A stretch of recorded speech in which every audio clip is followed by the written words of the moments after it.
these ones first. Straight home now.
To find this spherical echo.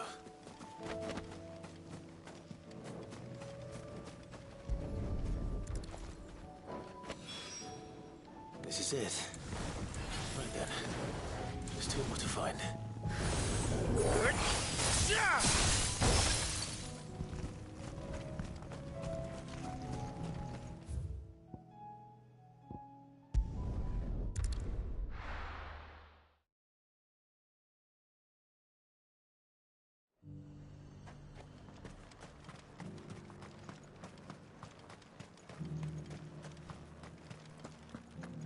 There were ghosts at the gates not days ago.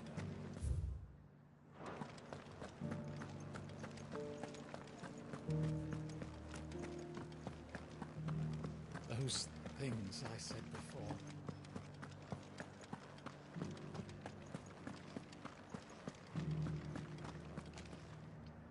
Oh, Clive. What am I to do? My wards and I may soon be without a home. What's happened? The High Cardinal has descended from his lofty throne and taken up residence here in Northreach. The High Cardinal? Leader of the Council of Elders, second only to his Radiance at the head of the Imperial government. Not that any of those things still exist. Now he goes by his noble title, the Duke of Oriflamme. And what does he want with Northreach? He wants to transform it into a military stronghold. A foundation upon which to build a new Sambrec. He's already secured the support of the various army remnants, with promises that they shall be afforded the respect they deserve in his empire. One built on the confiscated property of the people. He would rob the populace to pay for it. Believe me, I have used every means of persuasion to discourage him from this folly. But for whatever reason, he will not listen to me. What does Captain Philippe make of this? When the town was under attack, it was him the soldiers rallied around. Couldn't he use that influence again? How? By speaking out against one of the most powerful men in Sambrec. A man whose stated aim is to revive the empire Philippe's comrades swore to serve, and to improve the soldiers' lot within it. The captain can offer them a regular supply of gruel, and an occasional trip to the Vale to help them forget the terrors they face each day. The Duke offers them a vision of strength and safety. No. Any attempt to incite mutiny would cost Philippe the support of his men, if it did not cost him his life. But given the mood around town, mutiny may yet be unavoidable.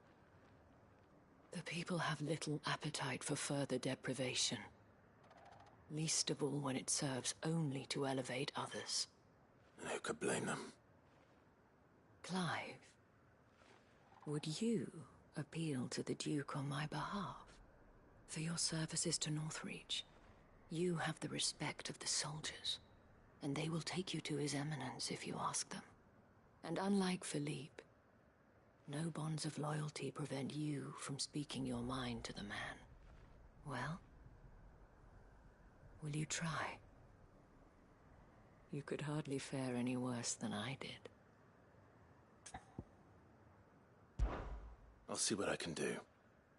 Thank you, Clive. Tell me then, where will I find this Duke of Oriflamme? In the garrison?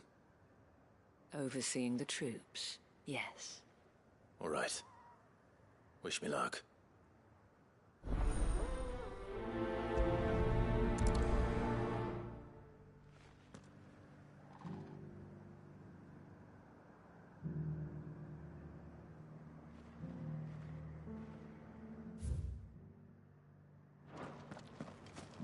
I may have met this Duke before, at the Remembrance Ceremony.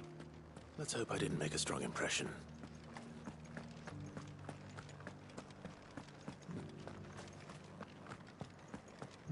It's heartening to see that the Guard have rediscovered their purpose. I just hope... As long as you remain, the veil will see to you. Thank Grieger.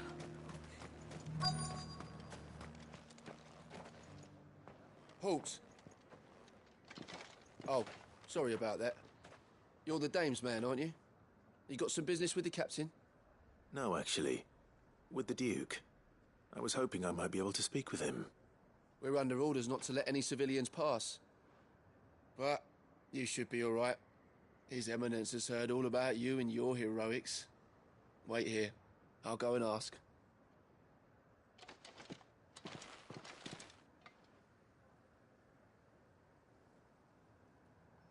So, you are the sellsword who lent his aid to the garrison.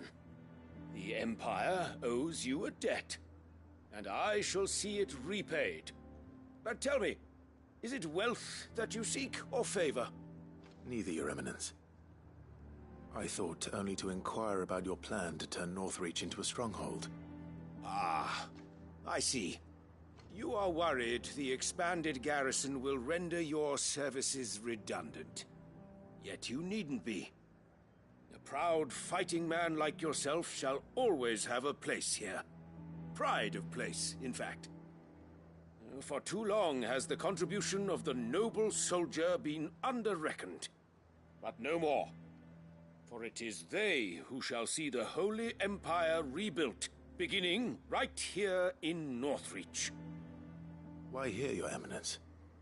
The town has been fortunate enough to escape largely unscathed from the recent troubles. Her defenses are sound, and her garrison well prepared. Which is more than can be said for Oriflamme or Twinside. The Empire wants for a capital, and I believe Northreach to be the perfect place. With Caer Norvent as her citadel. Once we have seen to the refortification of both the town and the castle, we need only build a wall around both to create a city that would be the envy of the twins. Plans are already underway for the construction. Soon enough, these thralls shall learn that they are no match for the might of Sanbreque.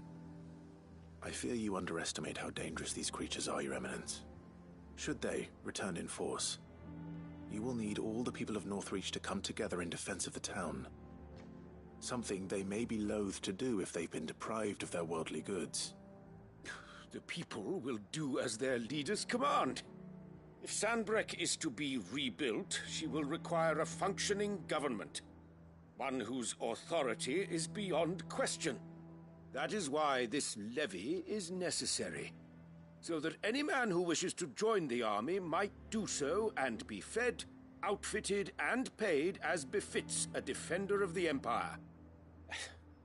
And yet there are those who persist in peddling the treasonous lie that I seek to steal from the people and drive them from their homes. I suspect they're afraid of losing what little they have left. Precisely. The common folk have little and less, and you mean to deprive them of even that. You would sow the seeds of your new empire in your own salted earth. Sabine, we have discussed this. Yes, and I told you then how putting the empire before her citizens would lead only to revolt. Without an empire, there are no citizens. And in yours, there will be only beggars. Is that what Griga wills for her people? Do not take her name in vain, Sabine. I'll come back later. A citizens' revolt. I wonder what the people really think of the Duke's plan. It wouldn't hurt to ask them, I suppose. Let's begin with those on the other side of the wall. Sabine, you are embarrassing me.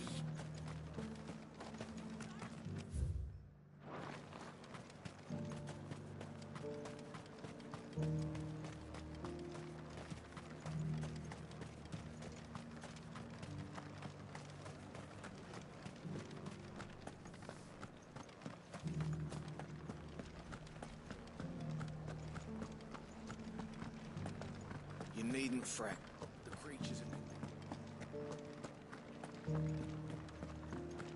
There were ghosts at the gates not days ago.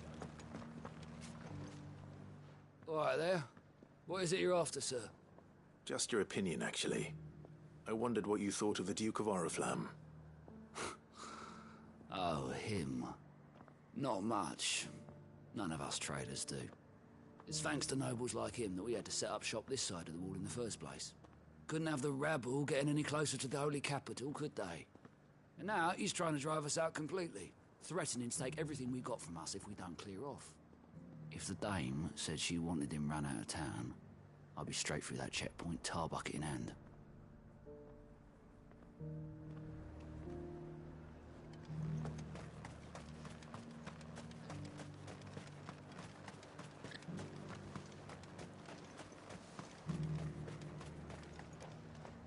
A question, if you don't mind. What do you think of the Duke of Oriflamme? Don't get me started. You build a life for yourself somewhere, only for some noble to turn up and tell you you've got to hand it all over to him. If he thinks his name and his chains give him the right to empty our purses, he's in for a rude awakening. We'll do whatever it takes to keep what's ours. Whatever it takes.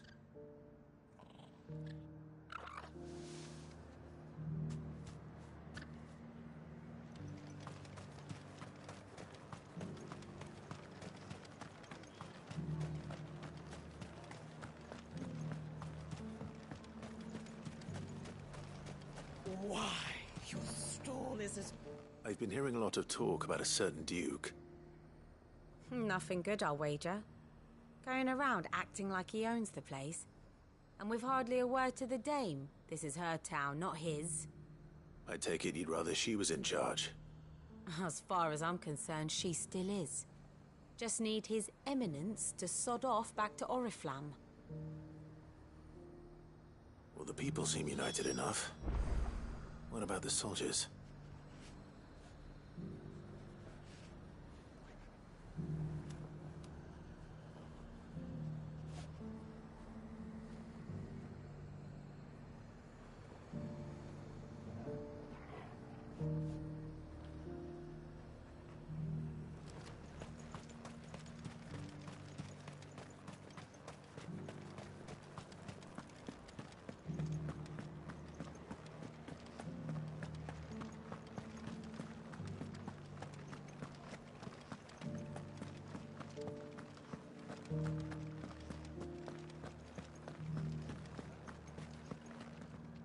Excuse me, do you have a moment?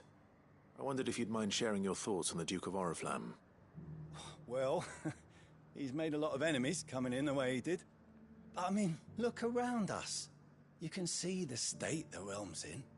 The traders might not like having the screws put on them, but if they volunteered a few more of their hard-earned gil before things got bad, maybe they wouldn't have to. I think the Duke's got a point when he says rebuilding the Empire's the best way of making sure we're all protected. And if that means people who don't know one end of a sword from another have to make way for those who do, well, that's just how it goes.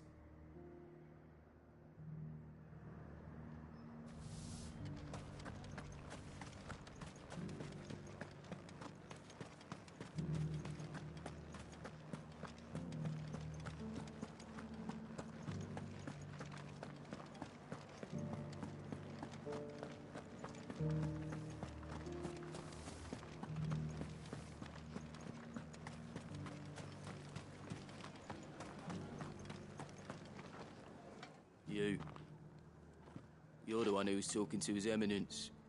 On the Dame's behalf, yes. I was trying to persuade him not to take the people's goodwill for granted, but it seems my words fell on deaf ears. What do you think of his plans? I'm a soldier, mate. He tells me what to do, not the other way round. Listen, I've got nothing but respect for the Dame, but I've got a family to look after. That's where my loyalties lie, not with the town or the Empire, but with my wife and children. If the Duke can get us the men and the equipment we need to fight off those blue-skinned bastards, I don't care how he does it.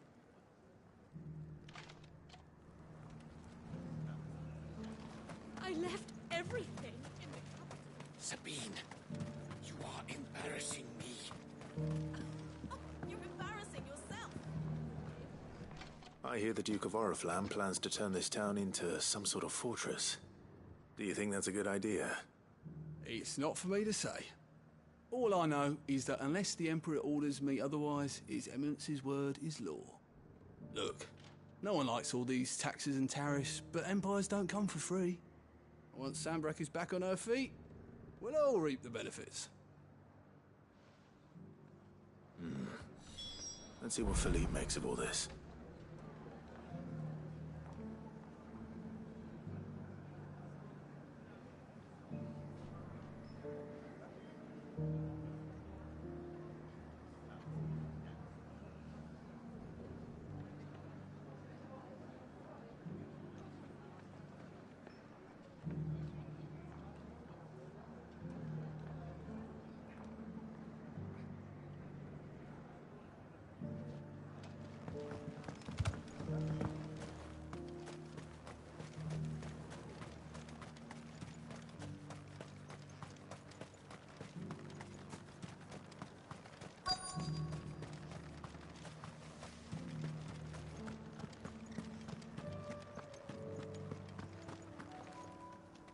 Captain, do you have a moment? For you? Certainly. Clive, wasn't it? Thank you for last time. How can I help you? I wanted to ask you about the Duke of Oriflamme. Do you intend to go along with his plan? But to tell you the truth, I'm in two minds. It's my sworn duty as a captain of the Imperial Army to obey his orders. But I can't say I agree with him. Philippe, I remember you saying that you became a soldier to protect the people you loved. The Dame included. That's right, I did. Well, she doesn't agree with the Duke's orders either. She thinks they could tear Northreach apart.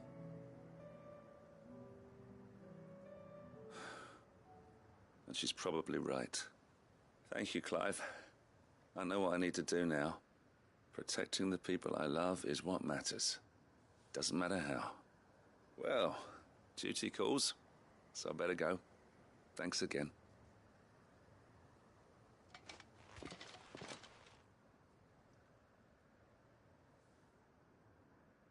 It seems Philippe wants to do the right thing at least. I expect Isabel will be pleased to hear that, if nothing else.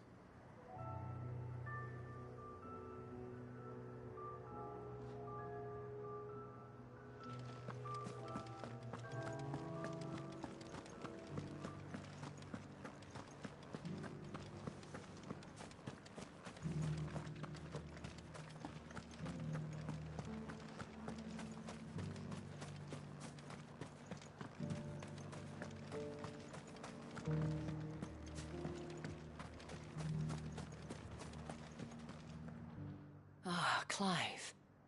How did you fare? Were you able to speak with the Duke? I was, but...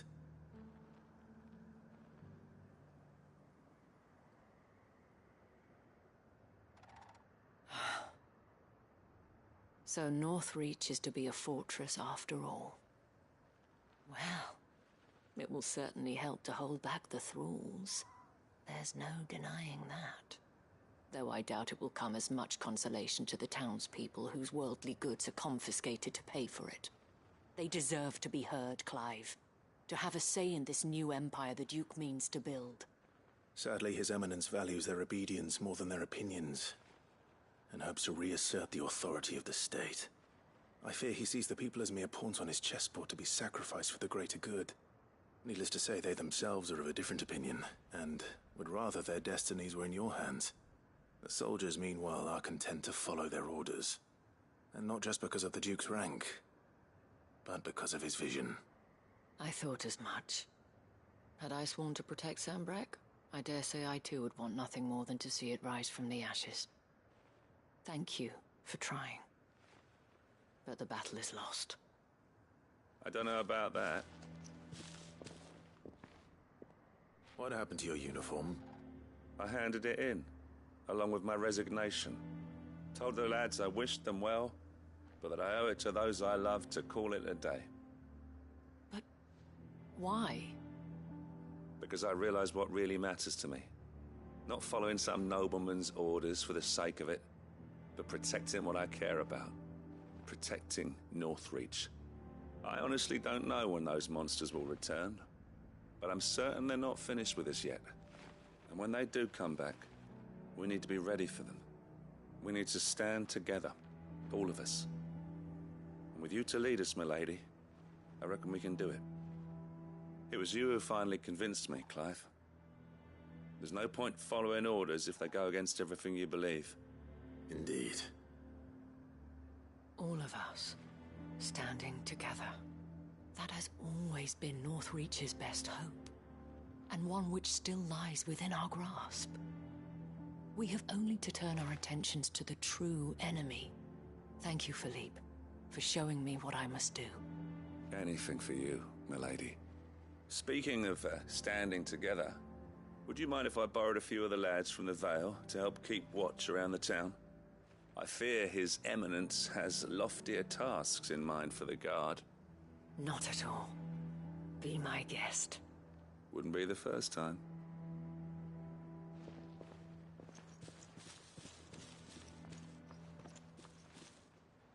There may be hope for Northreach yet.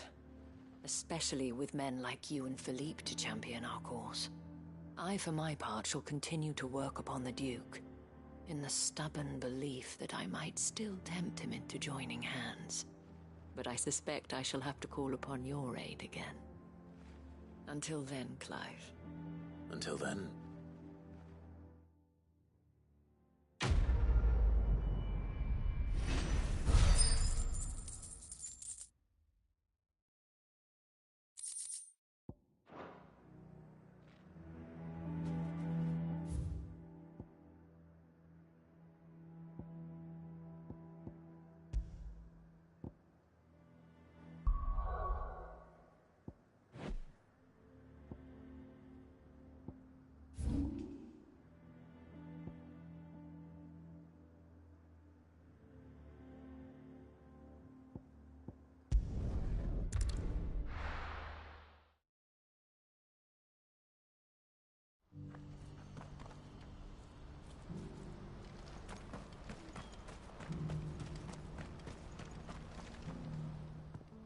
Clive, you'll be pleased to know that the negotiations are progressing well.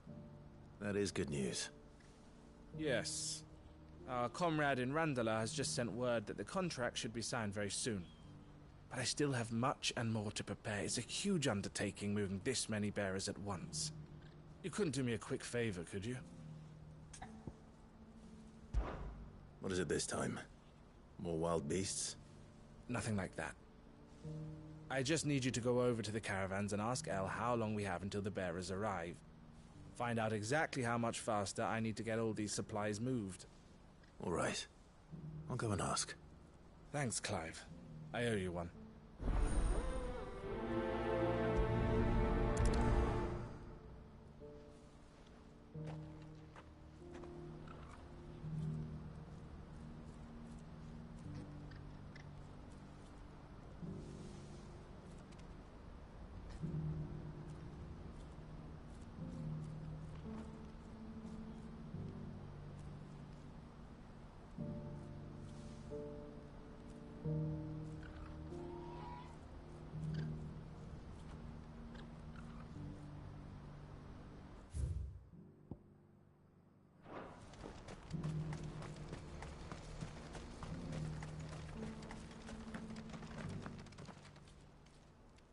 Don't blame yourself, El.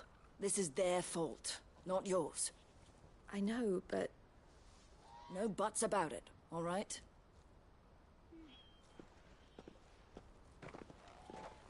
Is something wrong? Vonnie came to give me a message from our intermediary. The talks with the Republican Army have fallen through. They've reached an agreement with the Silver Peak Consortium instead. Though prices have fallen of late, we deliberately offered above the going rate to try and deter other bidders.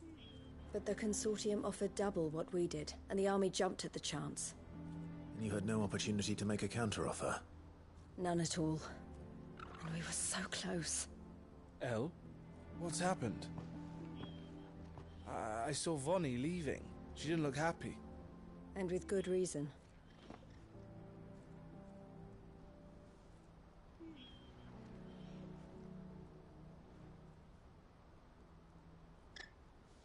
But I thought we were the only ones the Fist were speaking to about the bearers. How did the Consortium even find out about this? It's not so surprising. They have ears all over the Republic. This isn't over. The Consortium will have to sell these bearers eventually, and at the price they paid, buyers will be few and far between. I'm going to Randalar myself. Alone? You sure that's wise? Are you offering to be my bodyguard? How kind. Meet me at the checkpoint near the capital gates. I'll send an owl ahead and request a meeting. You go to Cashlock, Theo, and get everything ready. We've waited far too long as it is. Even if I fail to free these bearers, there will be others. Someone needs to prepare the place and keep any prowling beasts at bay. Oh, and that's me, is it?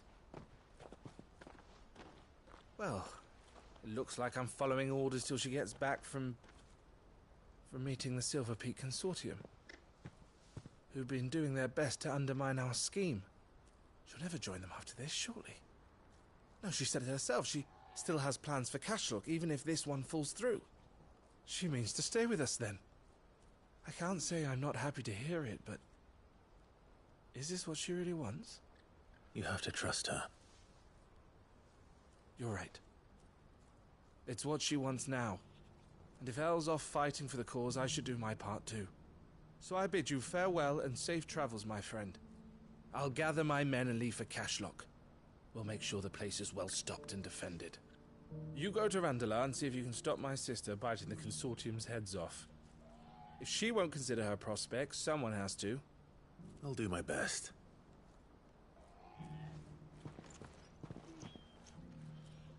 All right.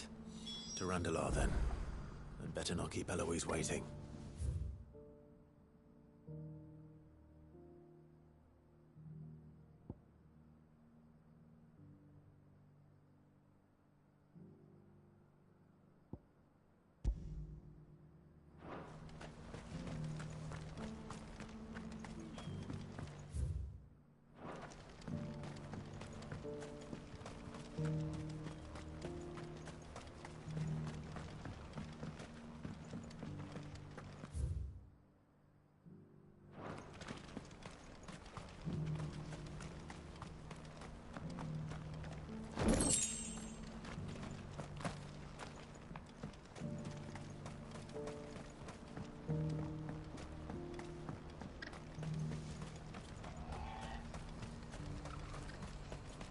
What's happened?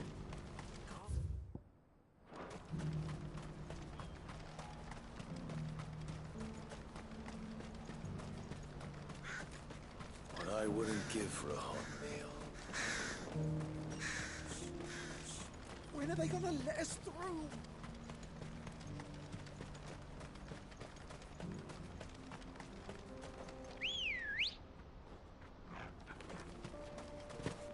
Let's go.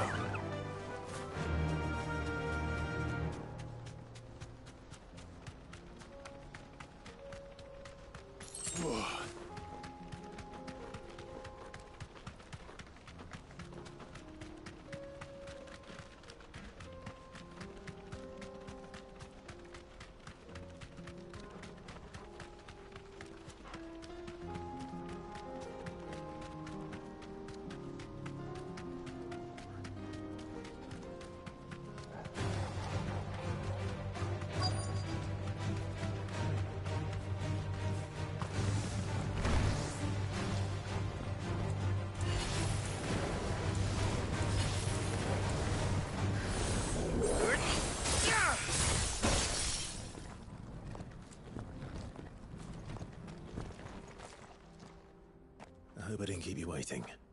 Did you arrange to speak with the consortium? Here they are now. You wish to consult with me? I did. It's about the bearers you recently purchased from the Fist. We had all but finished making arrangements to buy them ourselves, and then you stepped into the fray. You misunderstand. The consortium had an interest in purchasing them from the very first. It was only our regard for you that kept us from bidding. But your hesitancy in accepting our offer to you suggested that the regard was not mutual. And so we resumed our business. I did not hesitate. I am simply not inclined to make such decisions without first giving them due consideration. But what is done is done. Come then. How much do you want for them? Alas, you are too late yet again. We rarely take on such unconventional merchandise without a purchaser in mind. The bearers belong to him now. Who is your buyer? A trader from across the water. A most demanding fellow, if it's any consolation. He insisted the bearers be fed, dressed, even given their own bunks for the voyage over. That's what you get when you deal with continental types. I wouldn't know. Oh yes, the culture on the continent is quite different to ours. They pay good money for bearers not fit for the knacker's yard, and treat them like kings. But as long as they pay... That does sound unusual. No matter then. If they've already left our shores, there's little that can be done. Allow me to withdraw my interest. And with it, my interest in joining your organization. My associates will be sorry to hear that.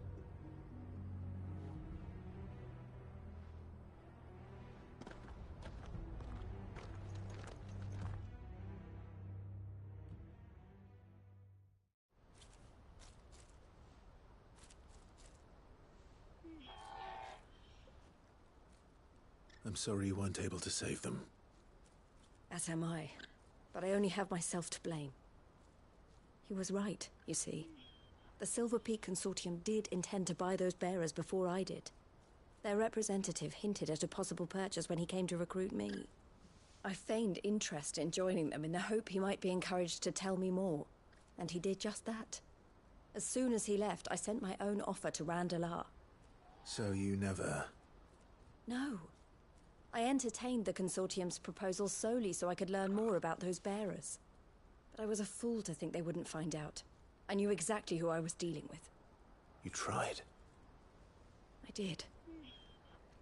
And if what he said was true, the bearers are to be well treated. Which is something, at least. But they deserved more.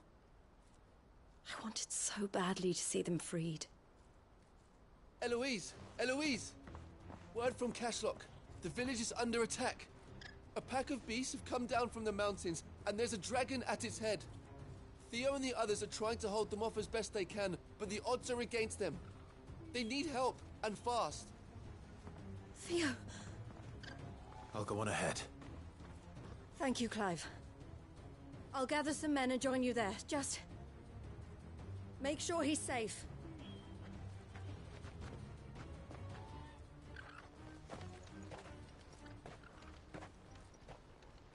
Hold on, Theo.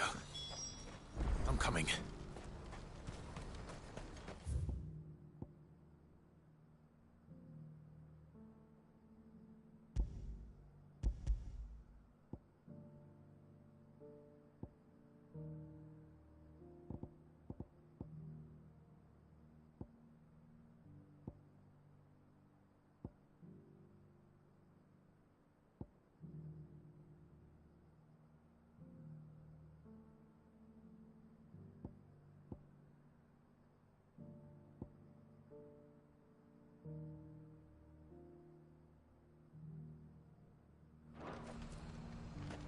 What's happened?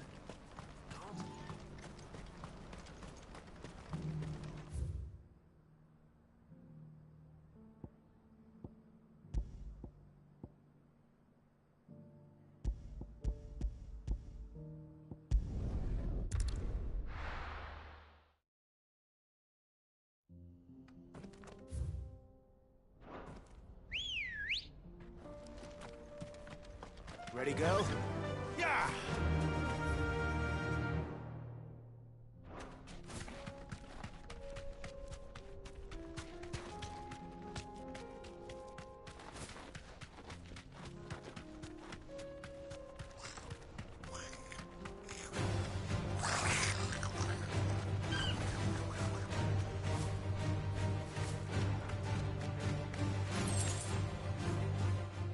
I can walk from here.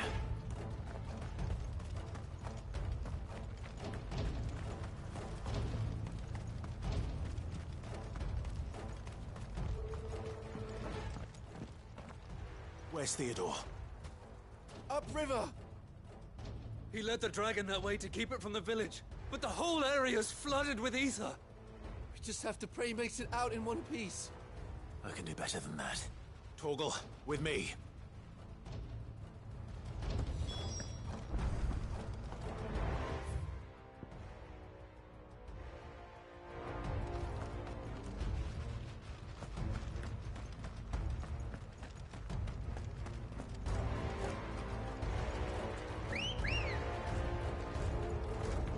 Good girl. Run like the wind.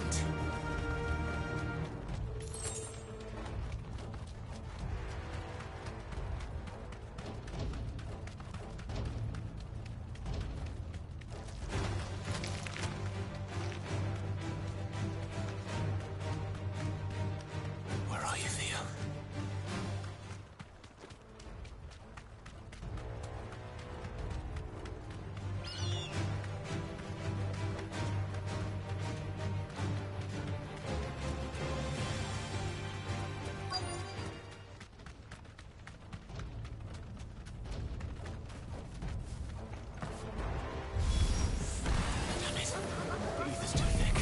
These creatures have already turned.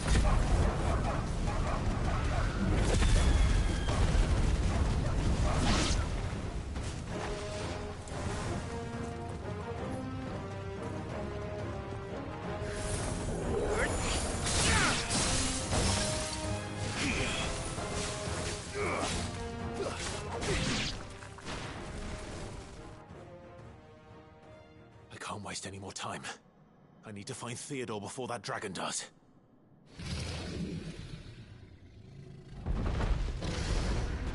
Looks like it's found me. This thing's turned as well. This isn't going to be easy.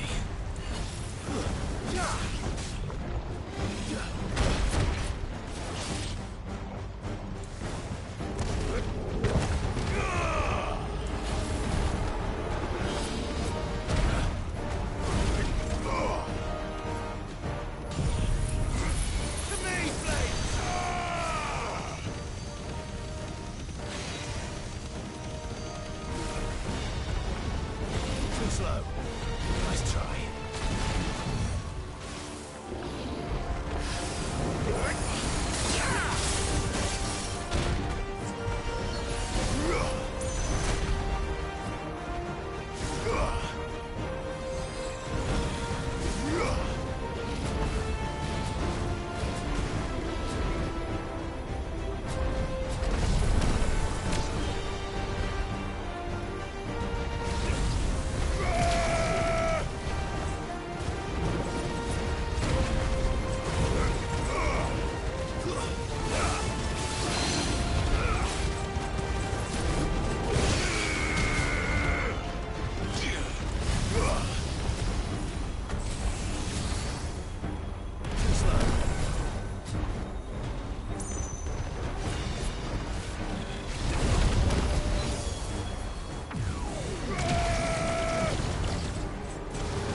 You had me worried for...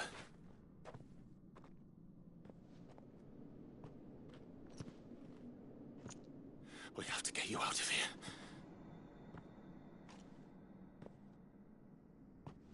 I think it might be a little too late for that.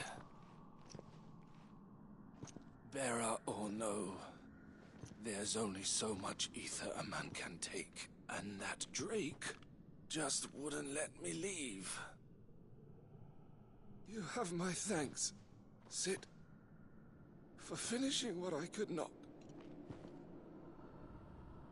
For keeping Elle's dream.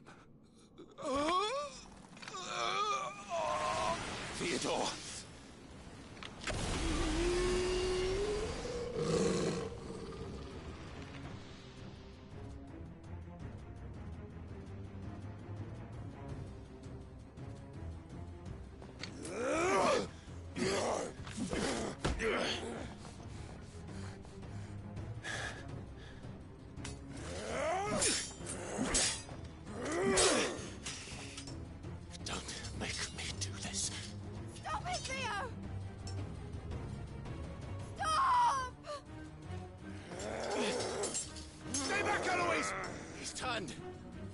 So will you!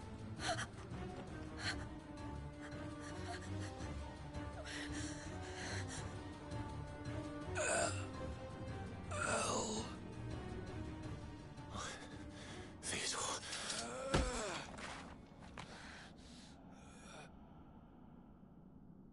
Take care of my sister. Theodore. Wait. Goodbye, Elle.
Thank you, Clive.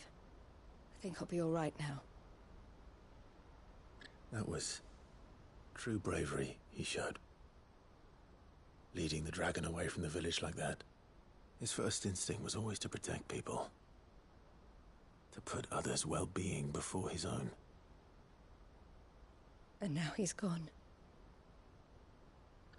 Because I sent him to that place. Against his will. It wasn't against his will. He was ready to do whatever it took to show you he could stand on his own. So that you would finally be free to live your own life. To live my own life? He never could come to terms with the choice I made. What exactly happened? You once told me Theo was the first bearer you ever helped.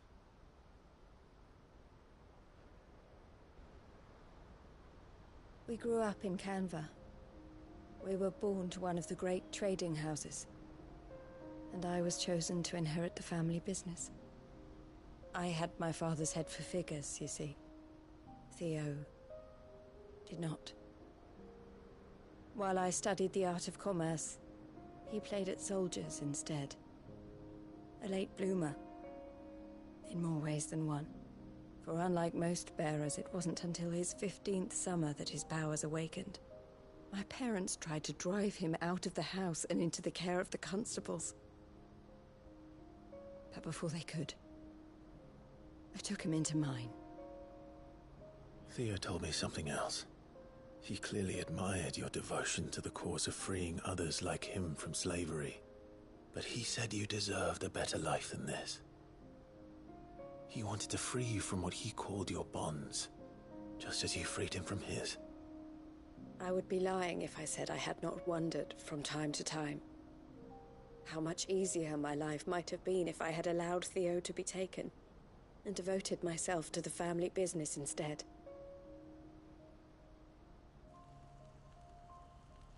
But I have never regretted the decision I made. Being with my brother meant more to me than tradition or reputation. I only had to look at him to remind myself of that night and the choice I made and the fact that I would make the same choice again in a heartbeat.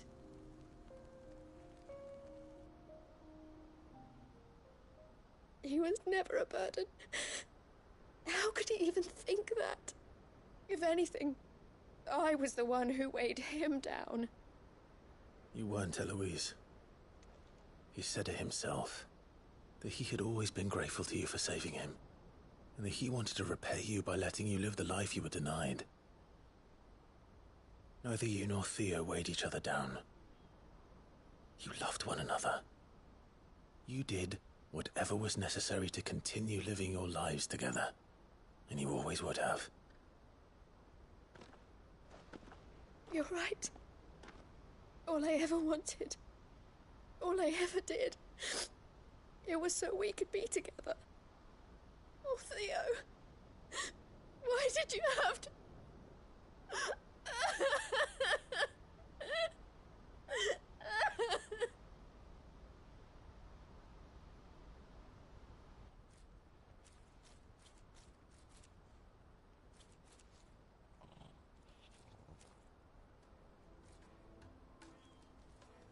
I know Theo wanted me to move on, but I'm staying here at the Crimson Caravans to continue our work.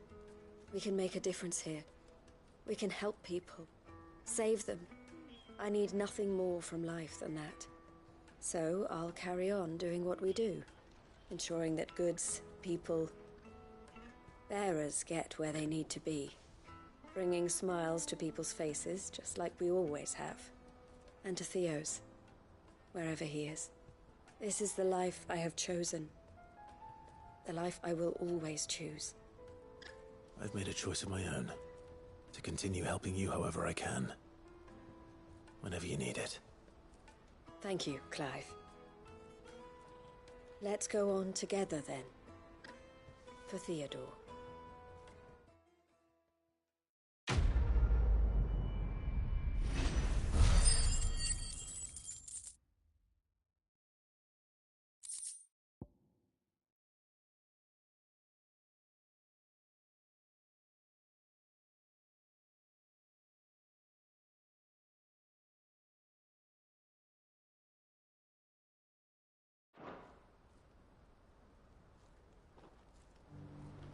The Crimson Caravans is my family.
down. One to go.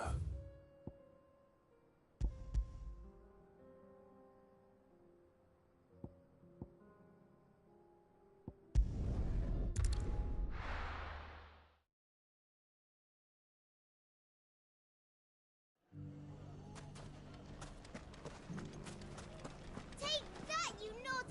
Clive! To what do I owe the pleasure? I just wanted to see how the town's been faring since you brought everyone together. Since we brought everyone together, all is absolutely wonderful. Conrad and Natalie's hands remain safely away from each other's throats and firmly at the helm. Our stores are full, and the bandits still too disorganized to raid them. Just as the good Lady Jane and Lord Underhill intended. Are you a lord? Lubor's going to be one too. They're going to make him the Lord of Dalimil, because of how he stopped all the grown-ups from fighting. It's the mayor of Dalimil, dear child, and the vote hasn't taken place just yet. But if the people wish me to lead them, I shall. And my first act will be to build a school so that menaces like you two learn not to interrupt your elders. Speaking of menaces, there may be a rather worrying one just over the horizon. May there indeed. I'm afraid the example Conrad and Natalie set in putting aside their differences and presenting a united front might have caught the bandits' attention. And they might have elected to take a similar approach. They have formed what one could call a League of Outlaws, and they grow more organized by the day. But we'll fight them all off just like last time, no matter how many of them there are. Won't we, Lubor? Of course we will. If we continue to work together, we can overcome any challenge we choose to face.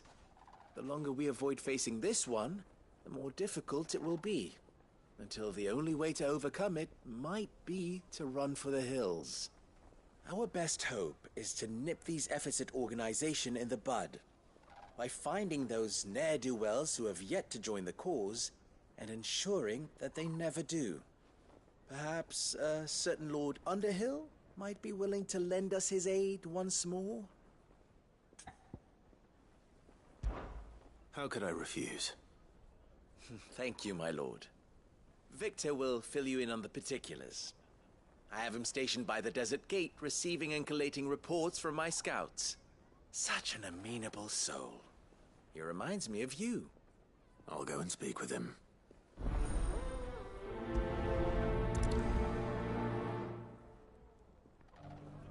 What's the difference between a lord and a... That's easy. A League of Outlaws. Sounds like we have some competition.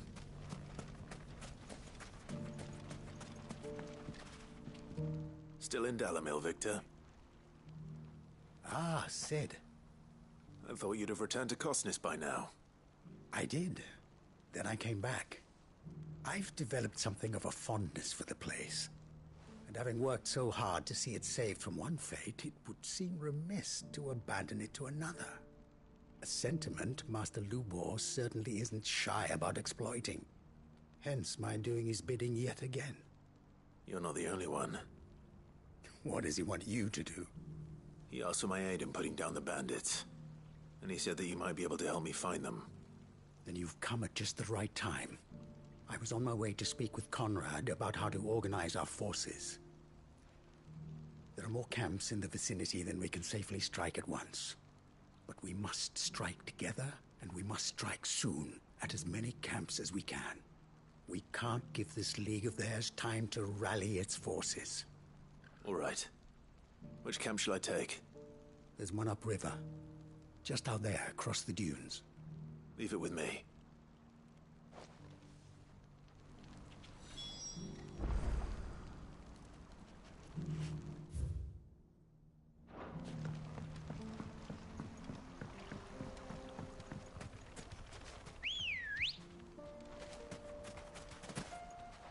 Let's go.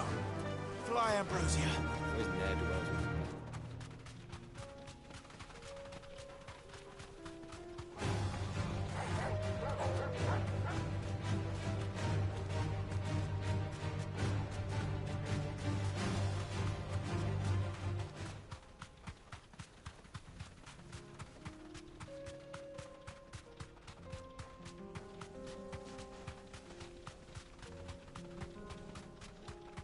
must be the camp Victor mentioned. Come on then, Toggle. That's him! The one who killed Locke! Fingers! Take his head off!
I'd better let Victor know.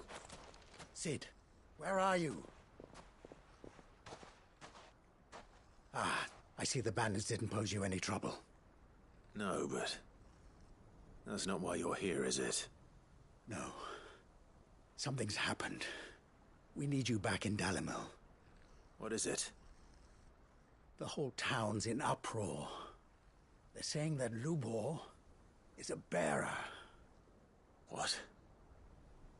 Seems that one of our parties wasn't as thorough as they should have been. They let one of the bandits escape, and his escape route took him right through Dalimil. Some of the children spotted him, and he was about to silence them. And when Lubor felled him with a bolt of magic, and without a crystal. But that's not possible. It is, if he's a bearer and has been hiding it all these years, which is what people are saying. If he has, well, I wouldn't blame him. No man is branded by choice. Still, all those people see is a man who's lied to them all his life. One who was made a leader of himself when the world believed he should have been a slave. Fuck.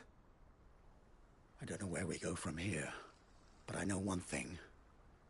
Lubor needs all the friends he can get right now.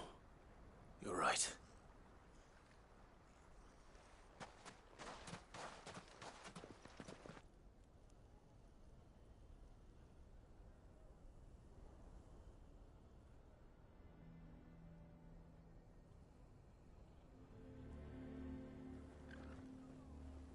And now everyone knows. I made it a habit to keep a crystal close at hand for just such an occasion. And when that occasion arose, I forgot to reach for it. Well, it was bound to come out sooner or later. We're sorry, Lubor. We tried to keep running, but we just couldn't anymore. There's nothing to be sorry for. I rather enjoyed playing the hero for once. All that matters to me is that you two are safe. Look at him talking to his betters like it's nothing. All lies, I'll wager. Just like the ones he fed us all these years. Once people make up their minds, it's hard to change them. We need to do something, and quickly.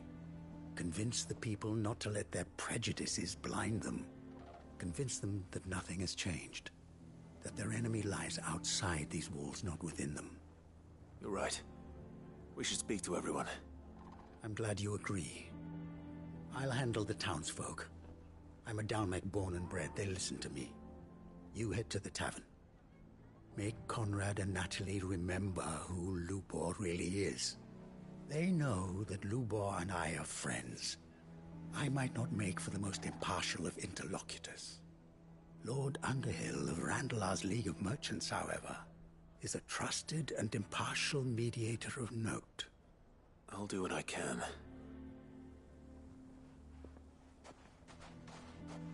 Lubor, stay here with the children. can't promise anything, but we'll try. And that is all I can ask of you.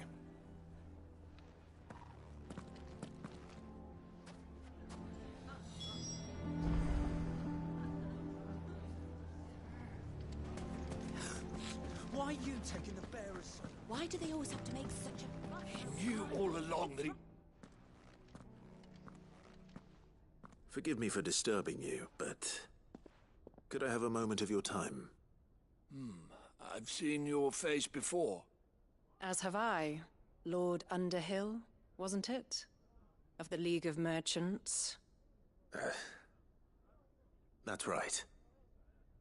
I wanted to speak to you about Lubor. The rumors that he's a bearer.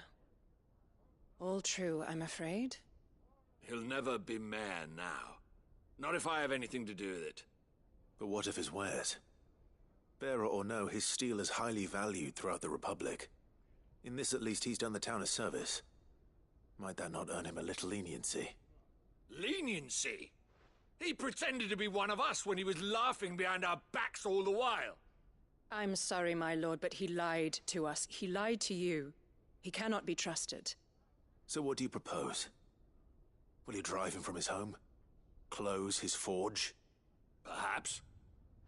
That is a question for the people of Dalimil, and they will thank you not to get involved.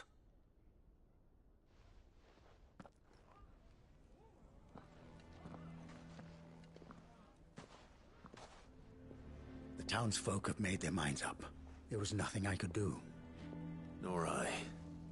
Conrad and Natalie refused to consider anything but their own wounded pride. You never know. Once their anger is cooled, they might see things differently. For now, we should report back to Lubor. All right.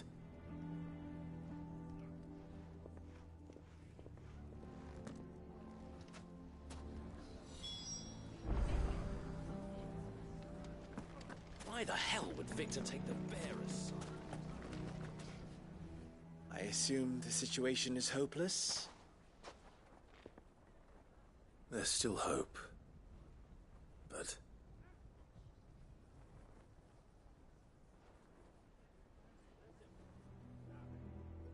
But perhaps not in this lifetime, I think it's fair to say. You mustn't think like that, Lubor. Give them time. They'll come around. We'll talk some sense into them in the end, you'll see. No, you won't. And your efforts would be better spent elsewhere. But Lubor... Rosina would often tell me that steel does not lie, that a blade is a reflection of the smith who forged it. To yourself be true, that was her point. Rather an ironic one when you consider that her life was taken with a blade of her own making. But I do not doubt that she was always true to herself and what she believed in, right to the end. And so must I be. I must do what I know to be right, no matter what others might think of me. And now, I know what that is. I must embrace my new role of villain so that the people of Dalimil have something to unite against. For only united can they hope to stand against the threat that awaits them. I'll need to make a suitably dramatic exit, of course. Don't go, Lubor. You're the only one who was ever kind to us. We'll be all alone. Again. Trust me, little ones, it is for the best that I go. Not only for the town, but for you, too. How could it possibly be for the best? These children need you. The least you can do is give the townspeople a chance to change their minds. I would not take it, Victor. It's over. Over, you say? And so just like that, you're going to throw this town and these children to the wolves? I thought you were better than this. But it seems you had me fooled as well. Victor. Forget it. Do what you will. You sure you're making the right choice, Lubor? Of those available to me, I believe it's the best one. Yes. Ah, but where are my manners? Here, a reward for clearing out that bandit camp. Right then, I have packing to do. If there's anything I can do. Anything. I'll bear it in mind. Thank you.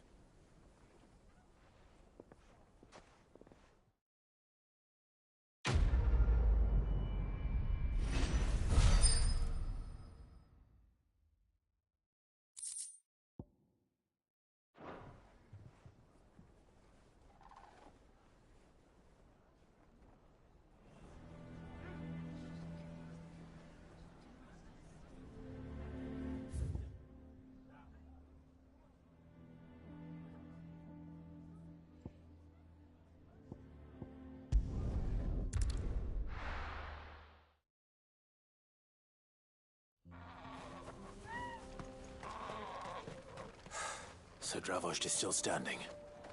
For now, at least. If you could swing a hammer. Would you like to see my wares? Certainly. Farewell, traveller. Clive! You're here! And the Akashic? Mostly off to the north still. But I spoke to Doris's scouts and it turns out things are worse than I thought. There's swarms of them out there. Told old Snotty to be ready to seal the north gate. That should buy us some time if we need it. Enough for the villagers to barricade themselves inside their homes at least. Well done. Welcome back, Sid. I'd never have guessed, you know. Not if August hadn't let slip. Who'd have thought that the savior of Dravost would turn out to be the realm's most infamous outlaw? Keen to help us out again? I am. Thought you could sneak off without me, did you? Blackthorn. Oh, what are you doing here? One of the scouts couldn't keep his voice down. Unlike my best mate who didn't think I deserved to know. Zoldan, how long's it been? Long enough for us two to turn into a pair of old codgers, I see. That your idea of an apology? Prick. Don't listen to him. You only did what you thought was best. For the village and that. I did, yeah. But that ain't the whole of it. Vulcan, our master, didn't leave the chiefdom to the two of us. He left it to me. The best blacksmith in Dravost, barring himself, of course. Bloody stupid tradition, in my opinion. If someone's got talent, you should let them practice their craft, not ask them to settle petty feuds and barter for grain. Our master wasted half his life that way. I wasn't about to let that happen to me. So you wasted half of mine instead? You're what Dravost needed. Under me and my precious ideals, this place wouldn't have lasted a year. So I left to devote myself to the work and spare you lot the consequences. I may be a selfish prick, but I only did what I felt I had to. What you had to do was your duty!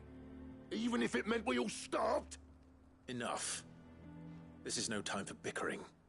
You can finish beating each other up once Dravost is safe. Fine. I've said my piece anyway. Yeah. So have I. Sorry, Clive. I shouldn't have stuck my nose in. We're short enough on time as it is. Still, give us a mo, would you? I need to get my head straight before any of them Akashic try to bite it off.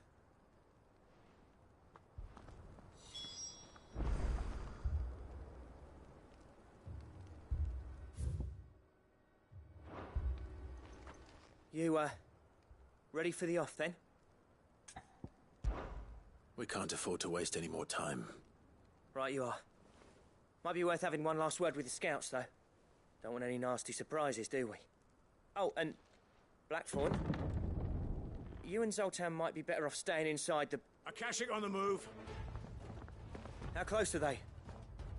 Within sight of the walls, and there are more coming up from the mines. What was I saying about nasty surprises? They'll wash right over us if we stay out in the open. We're pulling back behind the gates. Good idea. Get yourselves inside, but keep your weapons handy. Understood.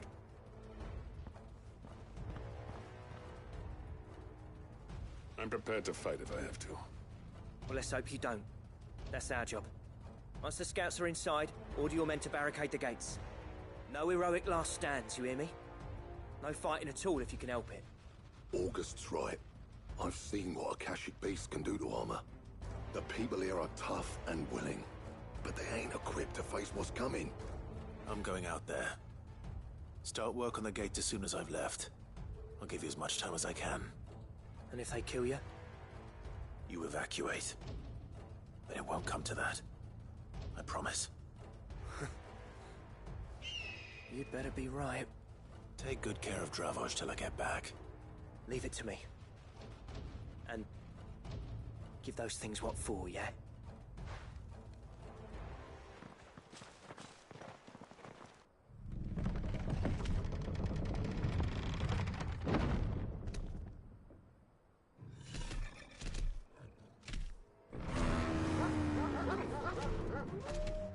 All right.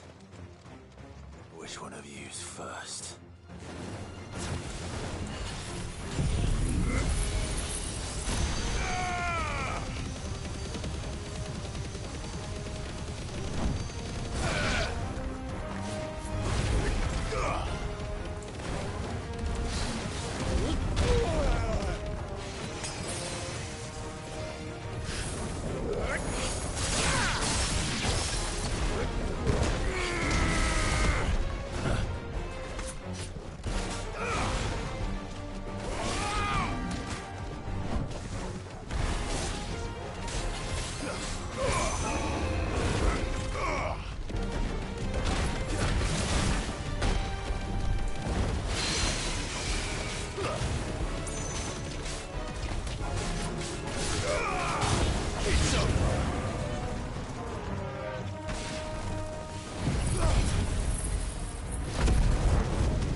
Is that it? Apparently not. They're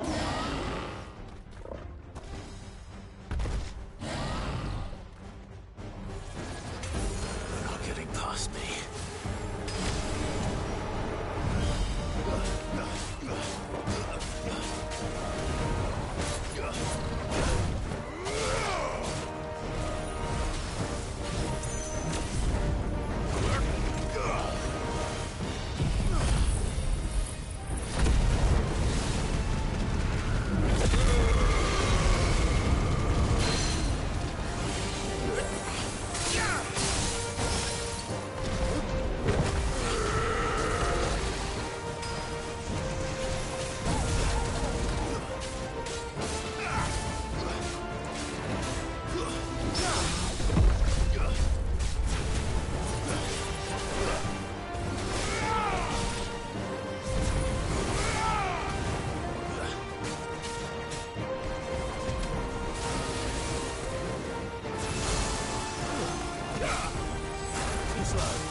Now, the question is, did I miss any?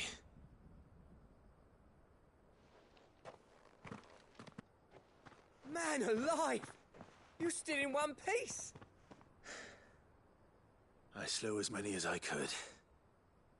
As many as I could, he says. The old bleeding lot, more like it. Well, almost. Only almost. Yeah, one or two did try to sneak over the wall. But we got the bastards, don't you worry. Good. Though you do know, more will come in time. In time, yeah. But we can think about them later. Let's get you back inside.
Sid!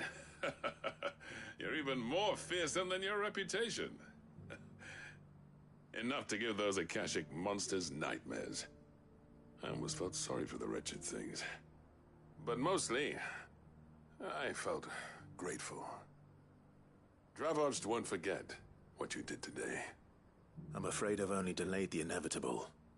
There's no getting rid of that ether flood. Meaning that any living thing which stumbles into those mines will end up clawing at your walls again. And that's if the flood don't spread. If it does, well, I hate to say it, but the village's days are numbered. That may be, but we're staying just the same. With ether floods springing up all over, it's no less safe than anywhere, and more importantly, it's our home.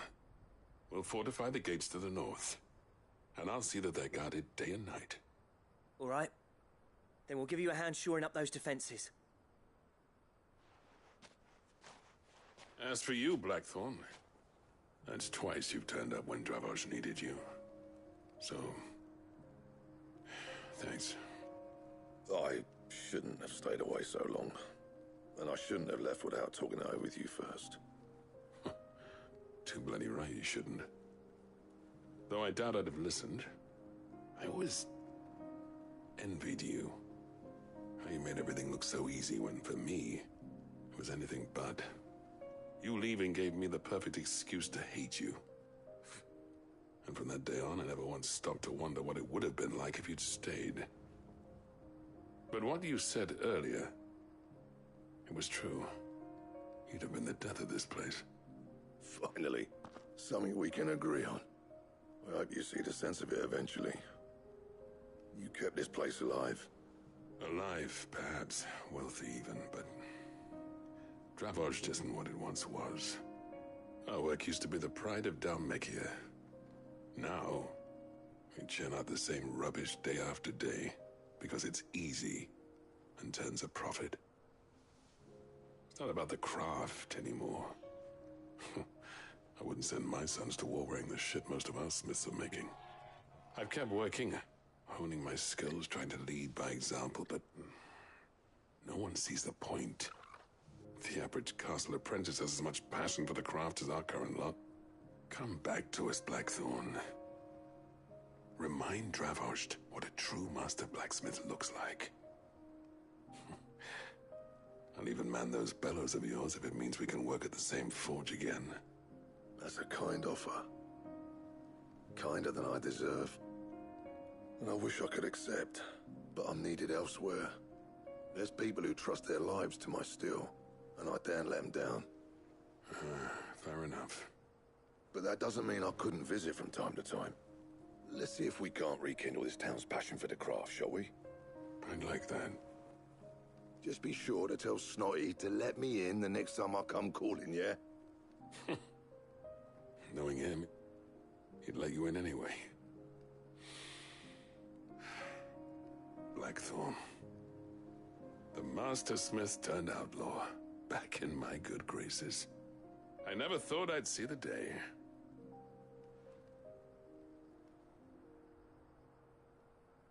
I'd say that went pretty well, wouldn't you? Even better than I'd hoped. Sid, I've got something for you.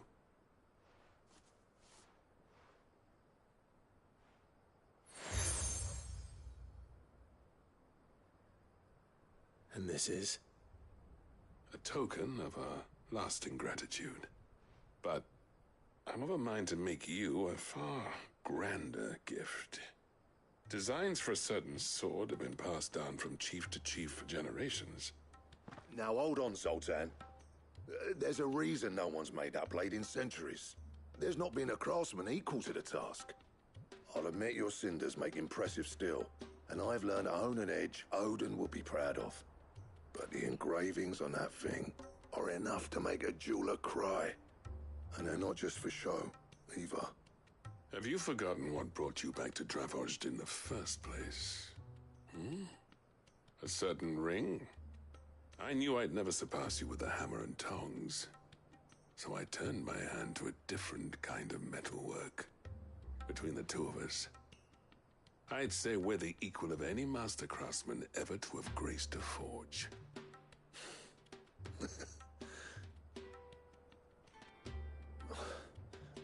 You know what?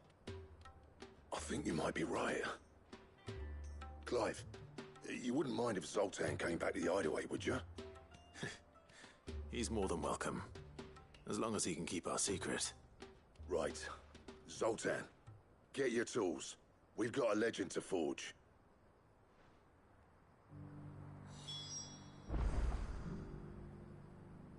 With a little help from Blackthorn. I'll tell you what, Clive, if... I'll get him back to the hideaway.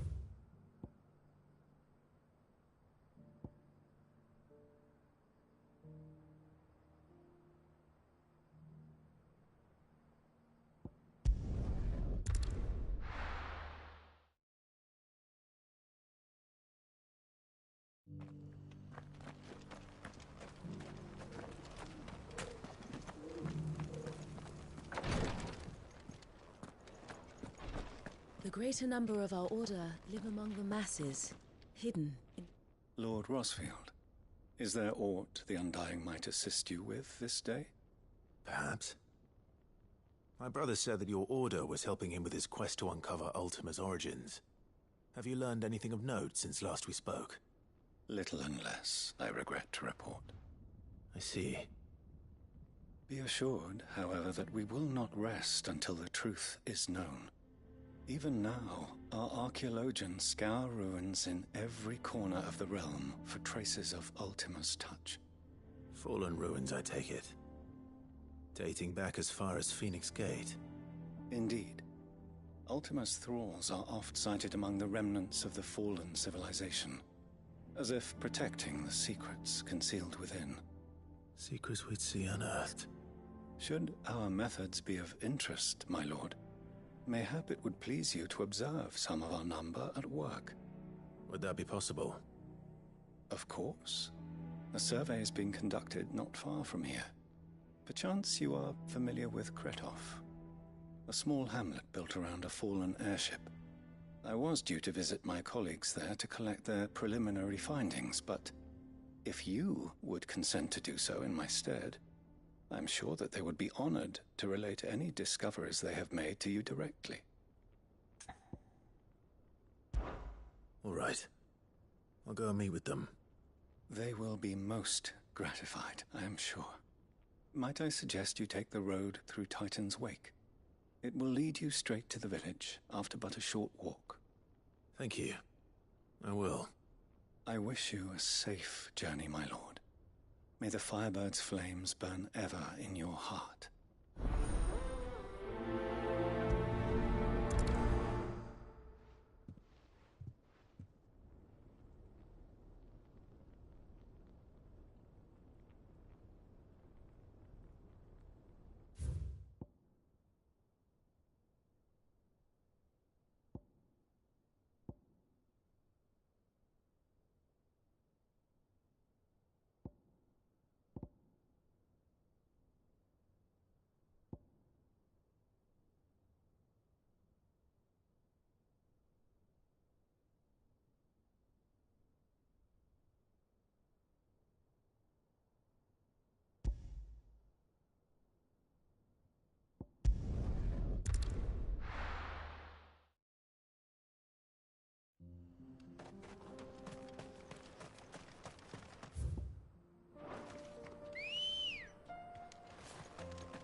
Let's go. Yeah!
Good girl.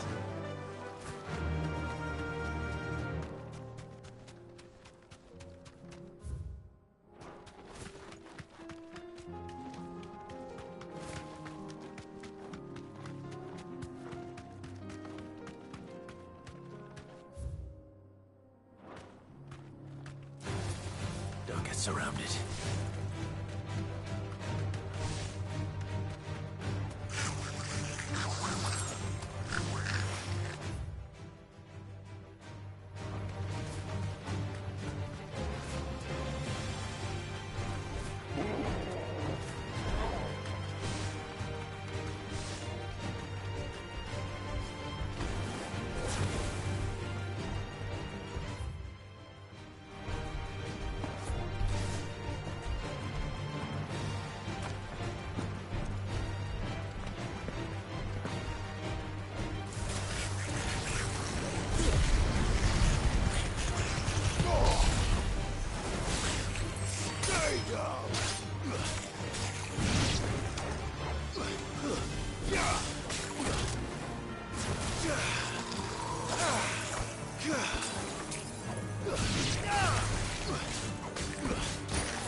Come on.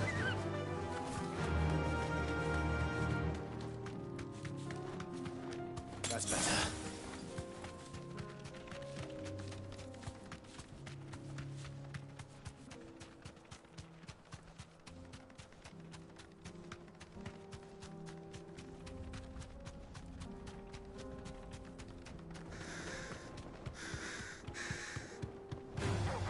Time to fight.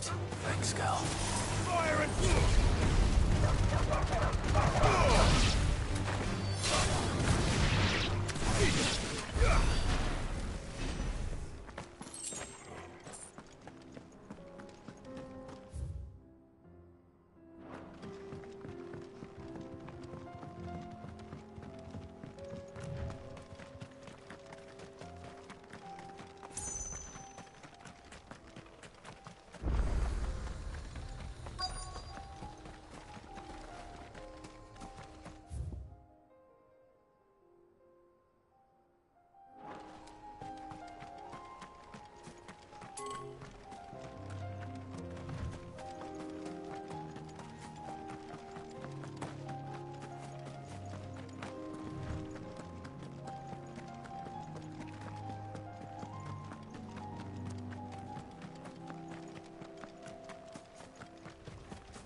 Oh no.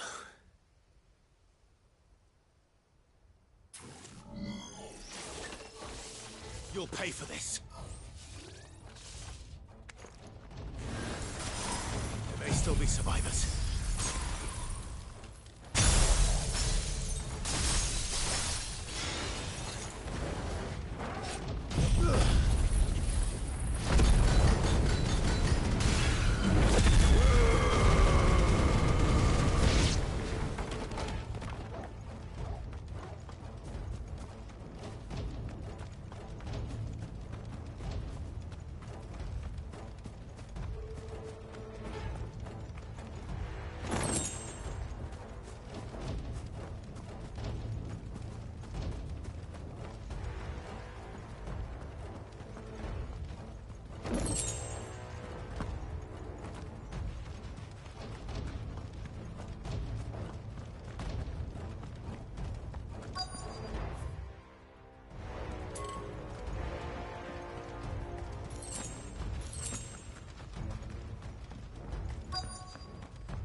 Whatever that thing is, I'd say it's their leader.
Should have stayed in the past. These must be Cyril's colleagues. You have our thanks, stranger. Who are you? Ah, forgive me, my lord. I did not recognize you. You are Lord Rosfield, are you not? We are archaeologians, tasked with thanks to them. You call that? Your brothers might still be alive. Surely they're serving. We are charged with a duty. And you think you're... I know they would. Now. Cyril told me of... I see.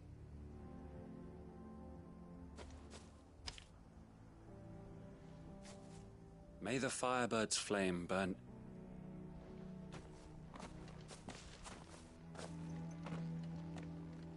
It's one thing to lay down your life for another. But for a survey... I suppose I'd better get this back to Cyril. Think no more of us, my lord. Only deliver our...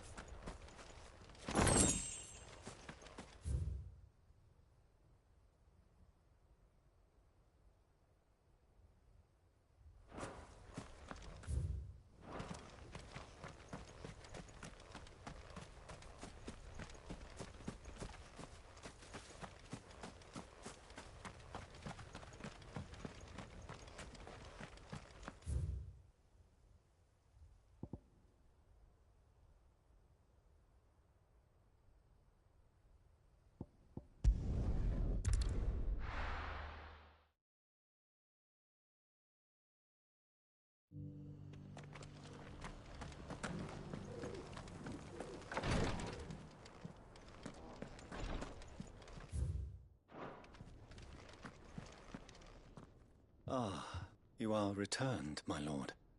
I collected your colleagues' preliminary findings.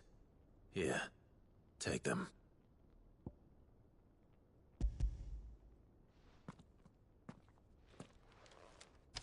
My thanks. I shall study them, and inform you forthwith if I discover aught that might aid you in your fight against Ultima. Cyril, your survey party suffered several losses in Kretov. Losses which could have been avoided, had the others not chosen to complete their work, instead of saving their friends. Were these your orders? No. This was their choice. Every Undying devotes his life to the service of the Phoenix. It is our sole duty, and should we die in discharging it, so be it. Even when death is avoidable. My lord, I fear that this is not a point over which it would be fruitful to argue. The Undying have served the Phoenix for countless generations, and your opinion of our methods, however earnest, is not like to change them. We live to serve the Phoenix. Our very order exists for that purpose, and that purpose alone. Cyril, I know that you and your brethren answer only to Joshua, but allow me to offer you a word of advice. It does not further the cause of the Phoenix to have his loyal followers surrender their lives without good reason. Provide your survey parties with an escort, that they might live to do their duty for years to come. Think not only of how you can serve the Phoenix, but how Joshua would want you to serve him. Please. For all our sakes. I thank you for your advice, my lord. If you will permit me to respond, our faith in his grace, Joshua Rosfield, is absolute. And we of the Undying will do what we believe is right to fulfill our duty unto him. As first shield to the Phoenix, I am sure you understand what it means to do one's duty. I do. Then we are of the same mind. And it is my hope that we may continue to do our duty together.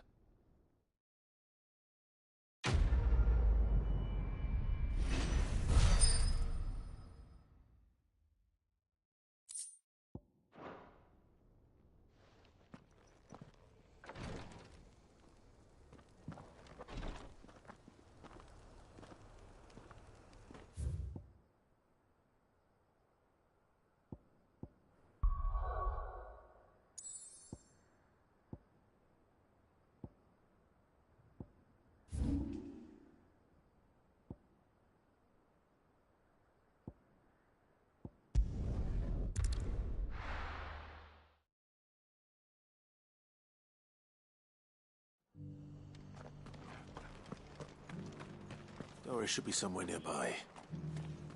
Assuming she's still here.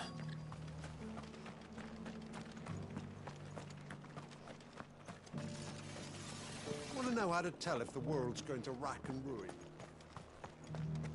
I've got greens.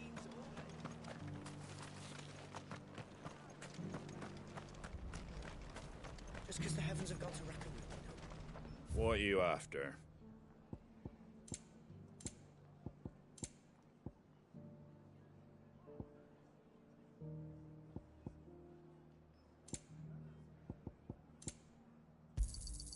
There you go.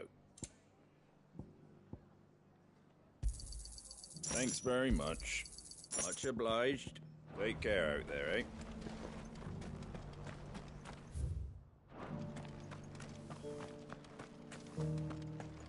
It doesn't still hurt, does it?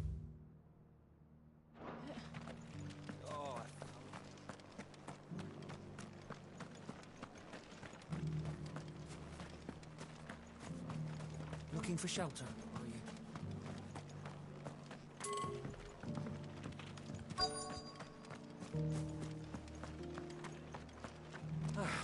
Nearly done.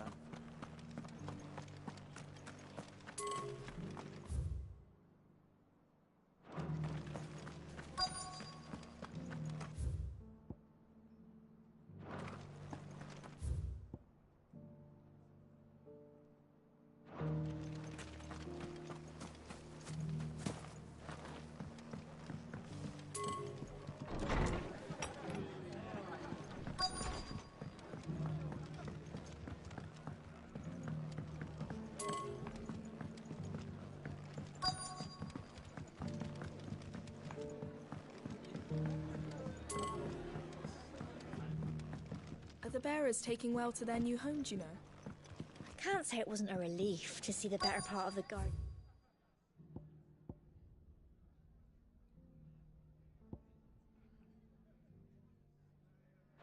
Finally taking their leave.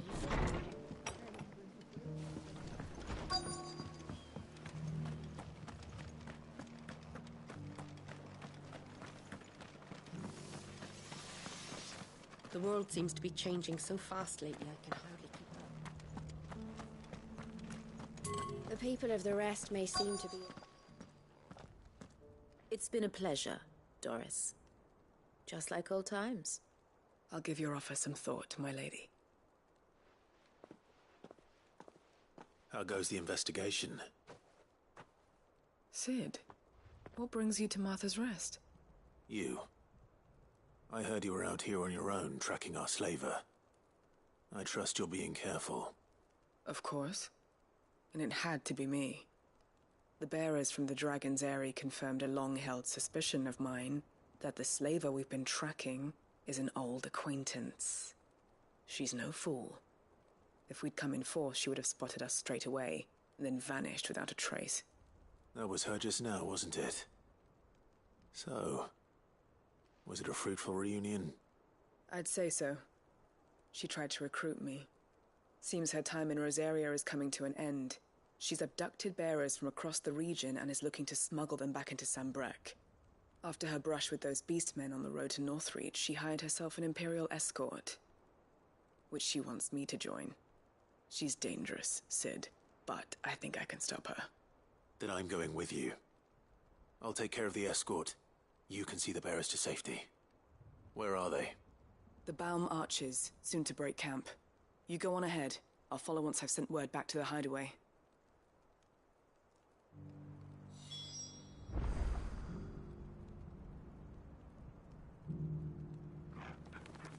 She asked me to join her at the Baum Arches.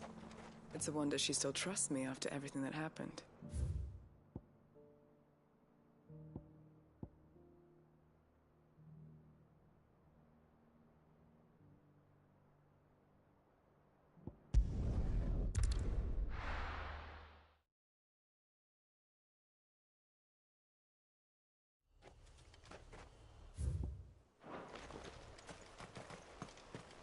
Ambrosia won't help me here.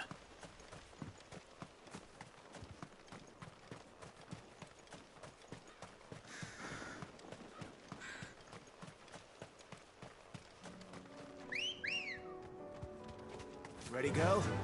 Yeah!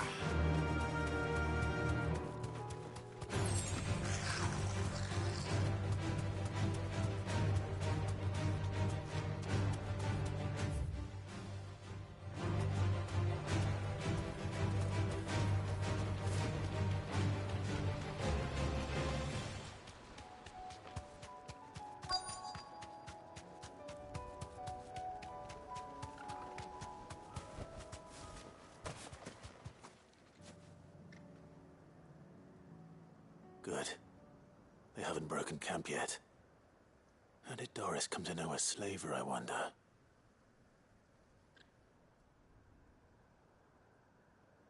We've waited long enough. She's not coming. Ready the bearers. We're leaving. Back to civilization, is it, Mom? With all haste, lest any of you lackwits start talking like these feckless bumpkins. I presume your men are ready. We've suffered too many delays as it is. Any more and I'll be docking your pay. Yes, Mom. Oh, but before you go, it appears we have company. Kill him. You're welcome to try.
So much for your escort.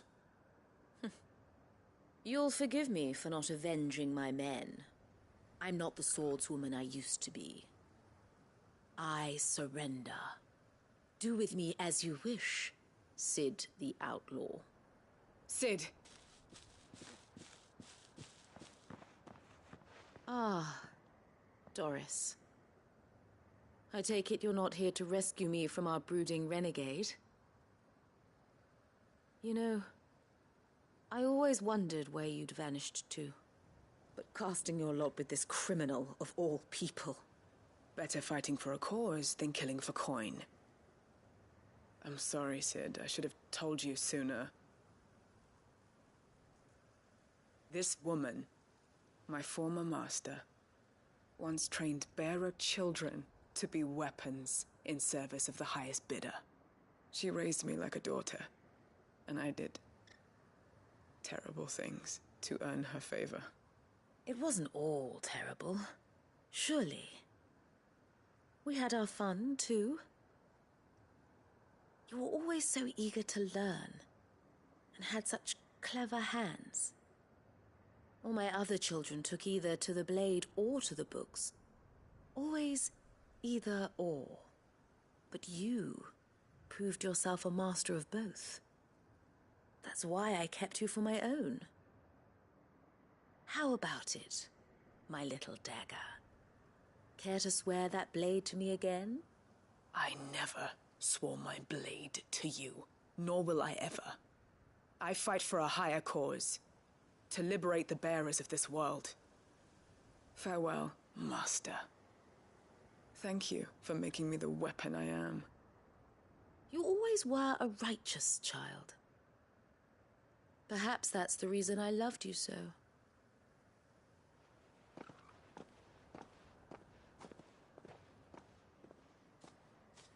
What do you want to do with her? I am not the killer she wanted me to be. Not anymore. And she no longer has friends in high places. The Dame does, though. Her connections at the Imperial Court will see that justice is done. All right.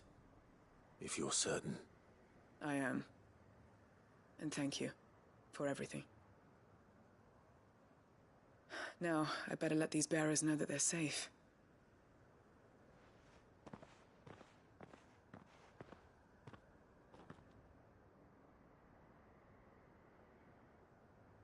Then I should head back to the hideaway and put Cole's mind at ease.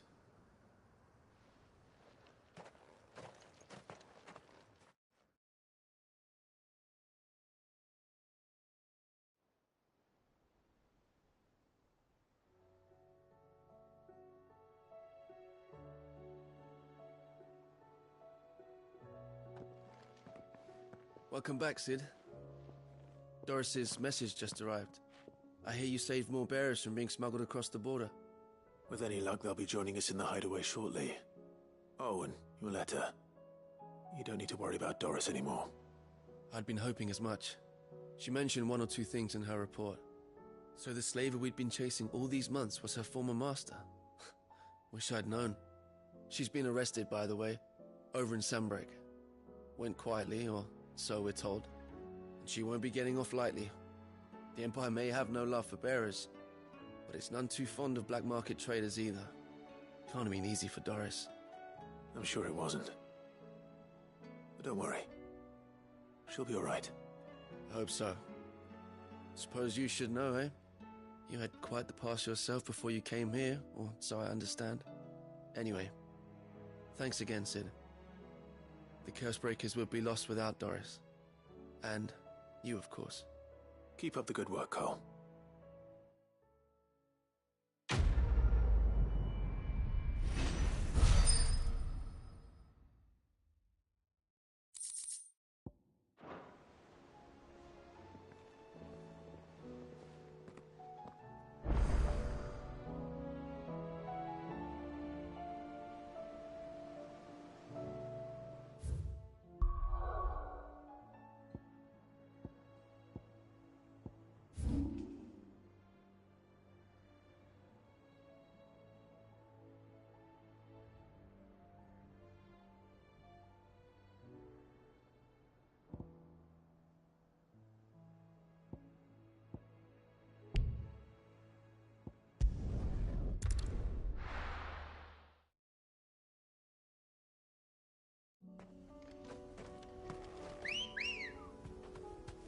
Let's go. Run like the wind.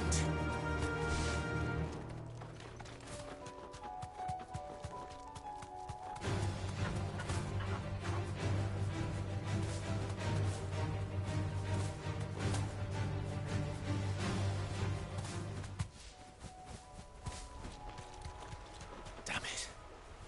The whole village has turned. What'll do, girl?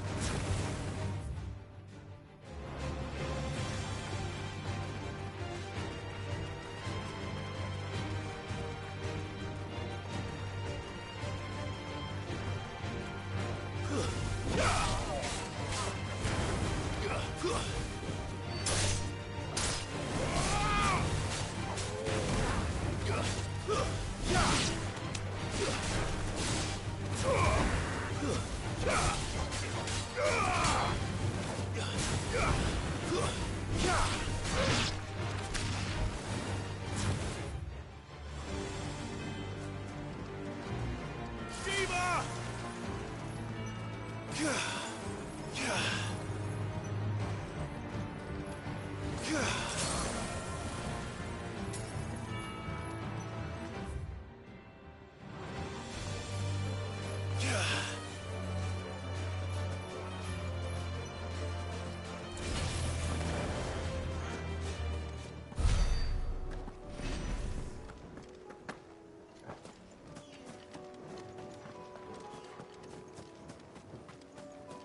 This won't be easy.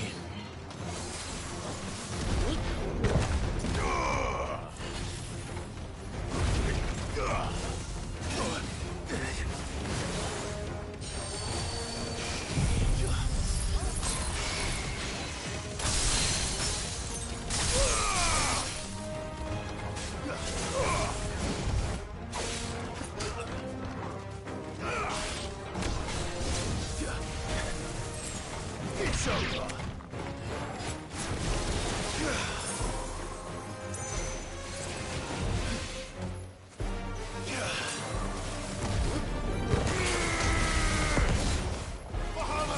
Well done.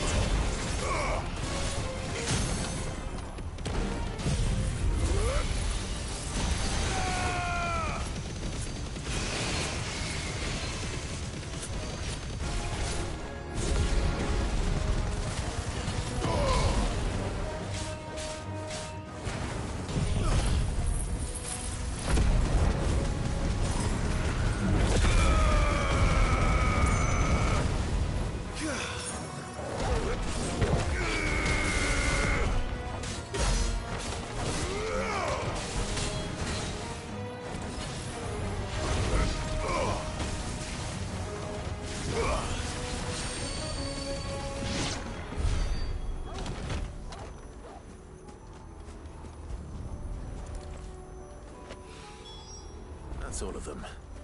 Owain can uncross his toes now.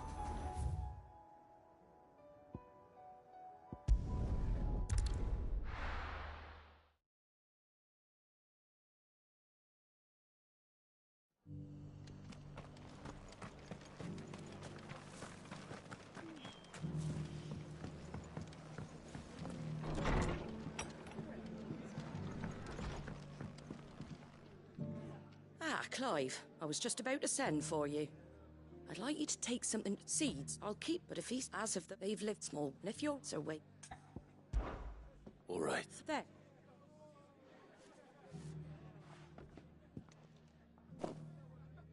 Gizal greens. Not the most better that and chocolate and I'll take. Anyway, I'll go. I'm sure.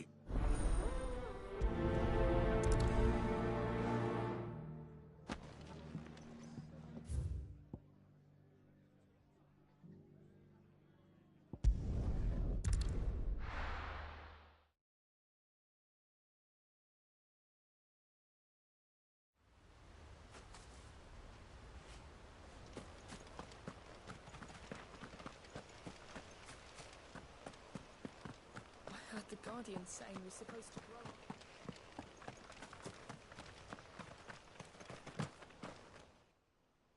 Ah, Lord Rosfield.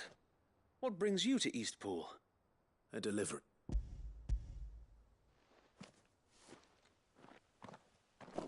These are Gizot marks at that. These bear. They know not it.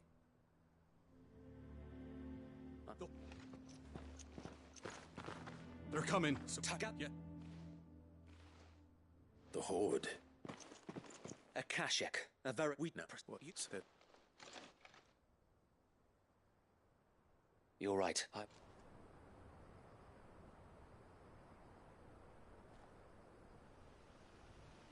My friends, I humbly beg your aid. We Guardians are few and our enemies many. But I swear we can defeat them with you at our side.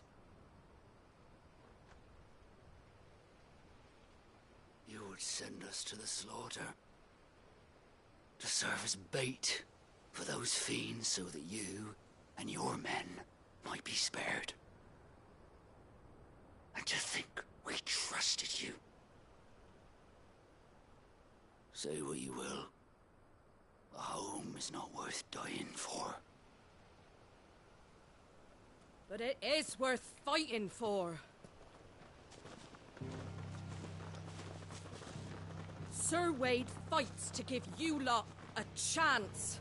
Just like I do. Just like Sid does. We all wanted to give you a home where you could be free. And you got one, didn't you? This place, Eastpool. This is your village. your home.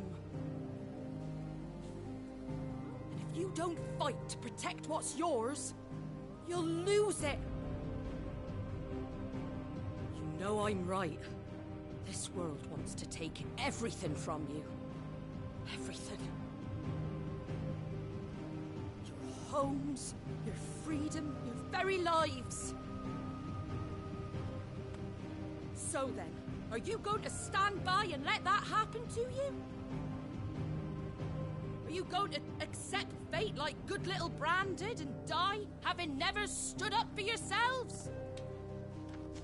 Or will you fight like free men and women?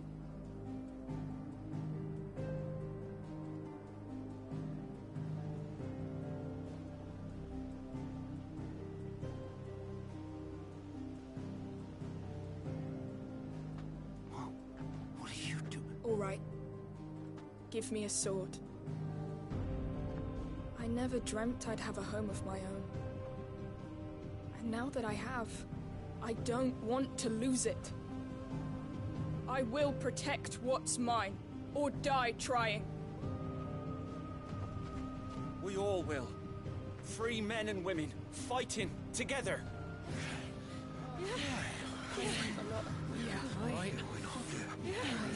For Eastpool! For Eastpool!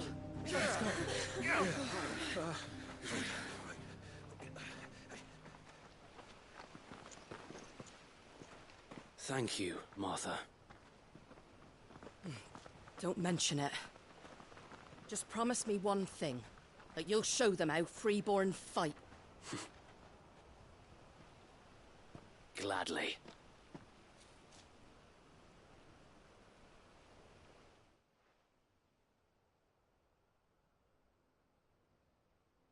Well, if it was numbers you were lacking, you certainly won't be now. Thanks to you. Me? Oh, I just love the sound of my own voice.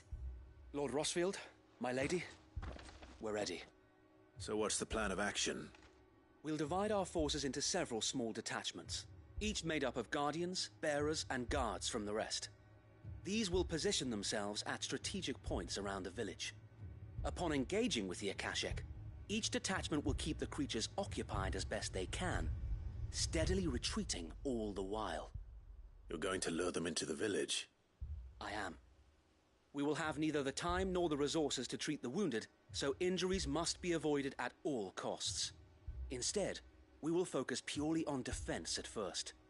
By coordinating our withdrawal through the use of messengers drawn from among the bearers, we will aim to have the swarm converge at a point of our choosing.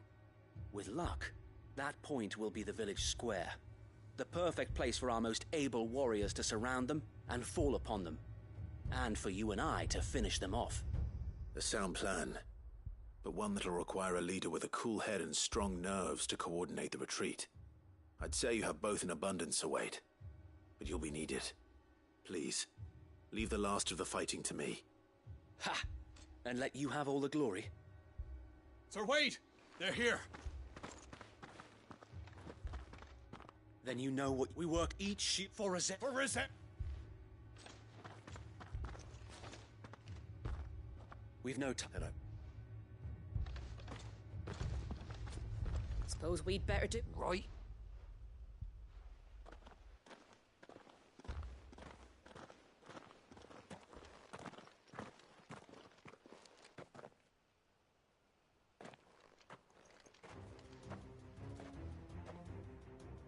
The calm before the storm.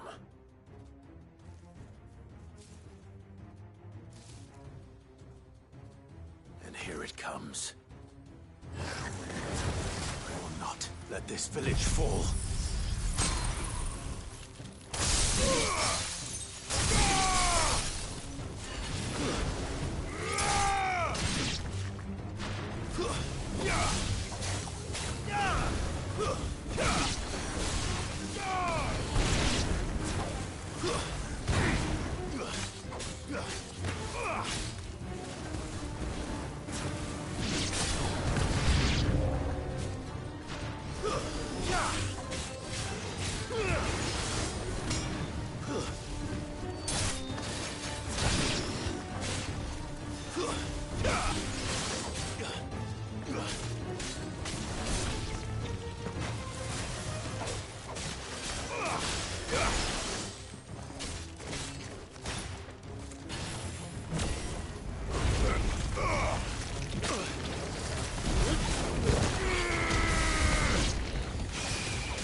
Looks like that's the last of them. Lord Rosfield! Change of plan! What is it? Owl from the rest. An Akashic curl's been sighted on Rhiannon's ride and is headed in their direction. All the better. So wait. Hard to... No, I'll join you.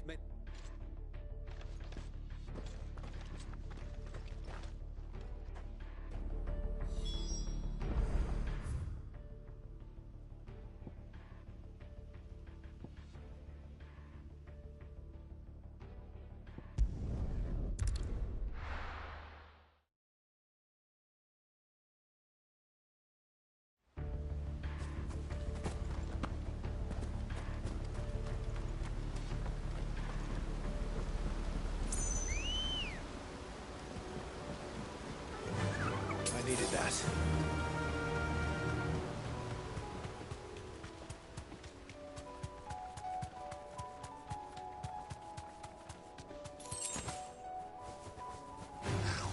All right.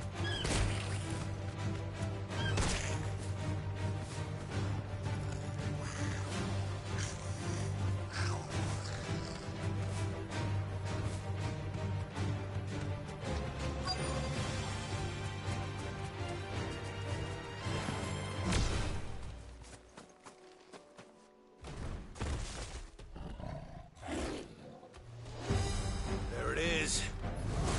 With me, Toggle.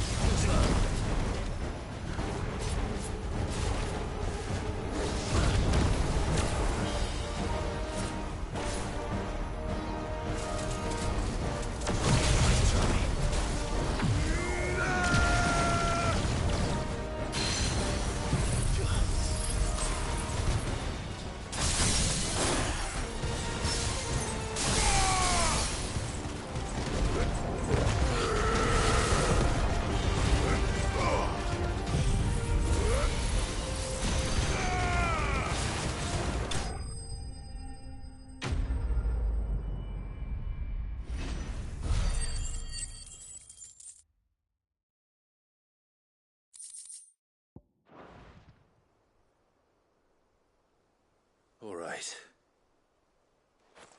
Back to Eastpool.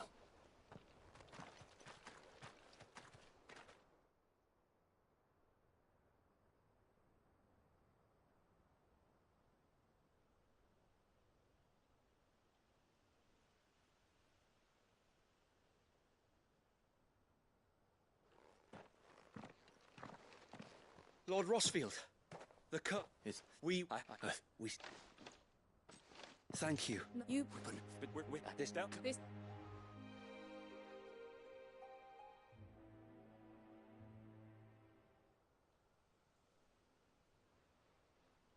They're not slaves anymore. You're... But you should be... I'll have to speak now. Can we... Or...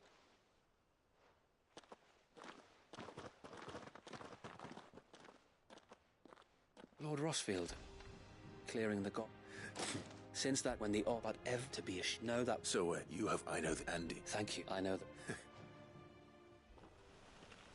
Thank you again for all you have done for me and mine, my lord.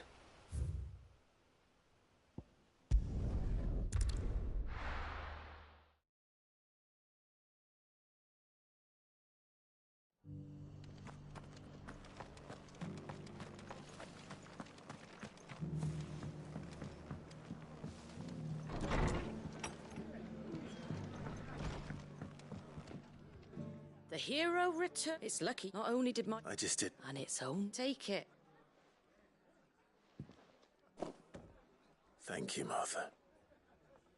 So, he's... And a hope... Well, it was... I know, though I suppose... You know, Bearer knows that... I take... Well, in fact, that... He showed up at the... Found me, and before told me... And you know... And you... Well, just like he's... Indeed. But the loft, which is... And a good... Head back to...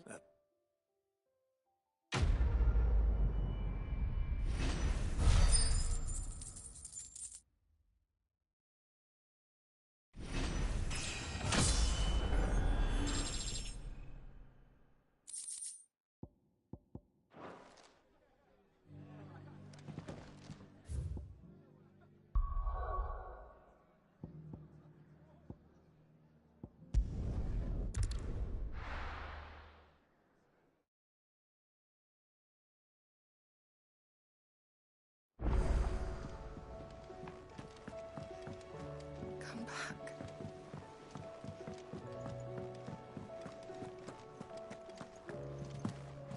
Oh, don't tell me we've run out of... Aye, it's a dangerous world out there.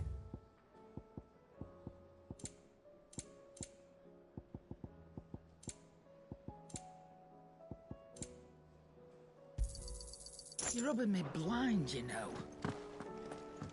What do you recommend?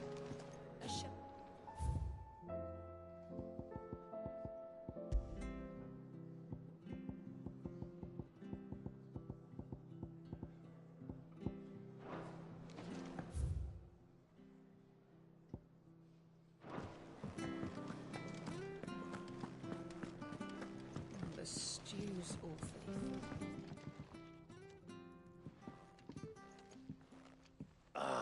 The man himself. We were just about to make a start on that sword I promised you. It's funny, but none of this would have been possible without your help. You remember Camille? We'll be using his leatherwork for the grip. The steel, meanwhile, will be tempered in a fire, burning the cinders you charmed out of old Zoltan here. And that whetstone from the Outer Isles, that'll be what gives the blade its edge. And the final flourish will be my talented colleagues' engraving. A team effort led by the greatest blacksmith alive. Now, save that talk till the thing's finished, yeah? Right. I'm ready if you are. To the bellows it is, then.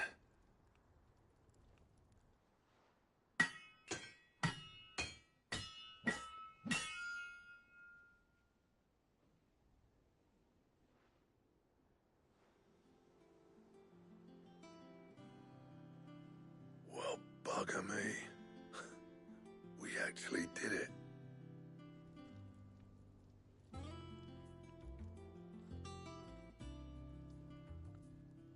The sword to end all swords. Ragnarok. It's quite something. I, trust you'll take good care of it. Thank you. Both of you. So, does this make you pair the greatest craftsman alive, then? This? Nah. This was just following the footsteps of the greats of old. It'll take more than that to earn us our place in history. But we're up for the challenge. Here. A list of materials. Zoltan and I got talking on the long road back from Dravost. We reckon with those items there, we could craft something even better than the Ragnarok.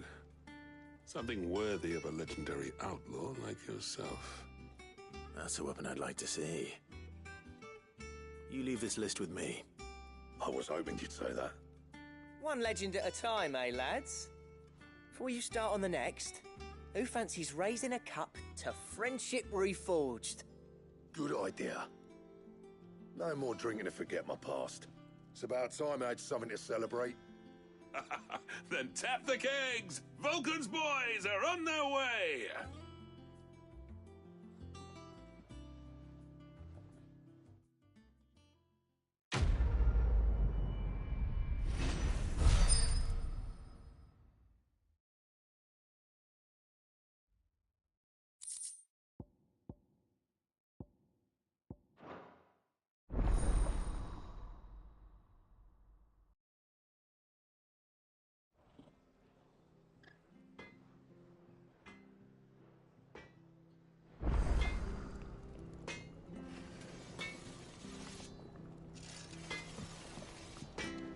You reckon we finally got to the bottom of Blackthorn's trouble?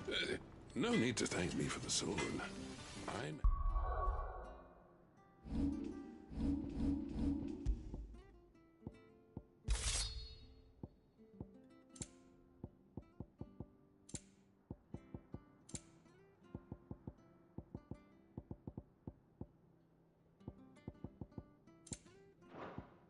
happy.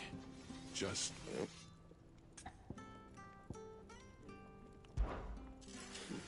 I never live that. What do you want?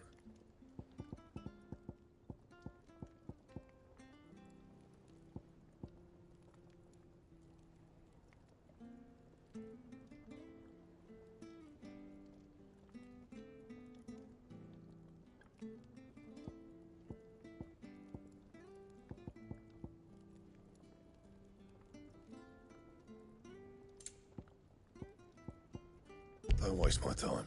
You ain't got the stuff. And how am I meant to do that then?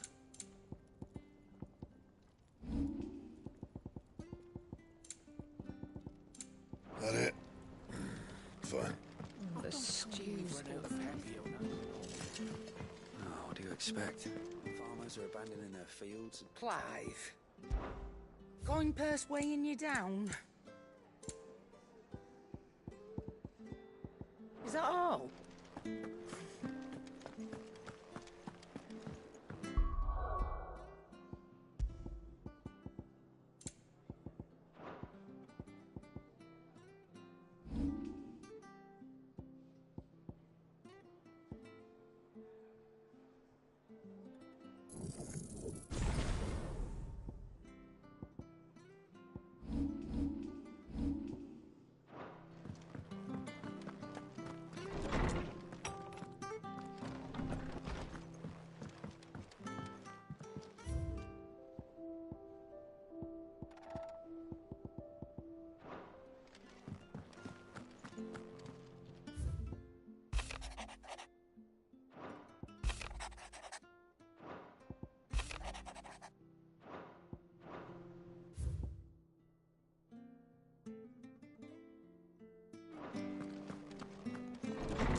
Have you tried Molly's lemon tarts? I've never had.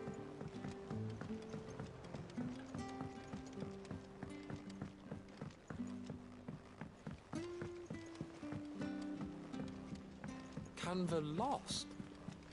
It can't be true. Miss, can we read Miss Editor's story for a lesson?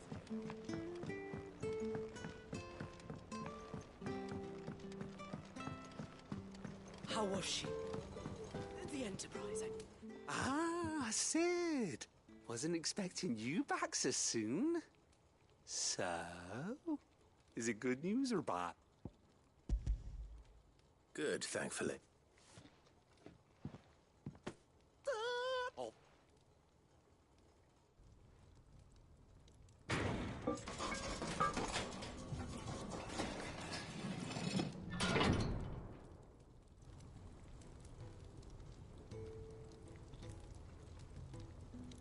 Nate. The telephone. She's a beaut. It's... Oh, those... You could... How about that? And I reckon it's a... Stretch. Wow.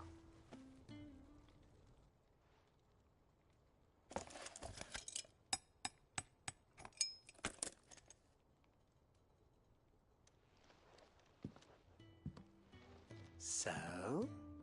Shh. Can't think of it. Maybe one day. Oh.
How are you doing? Here you go. Always something in there. Welcome to the Patron's Whisper. Here's everything we've received and everything promised.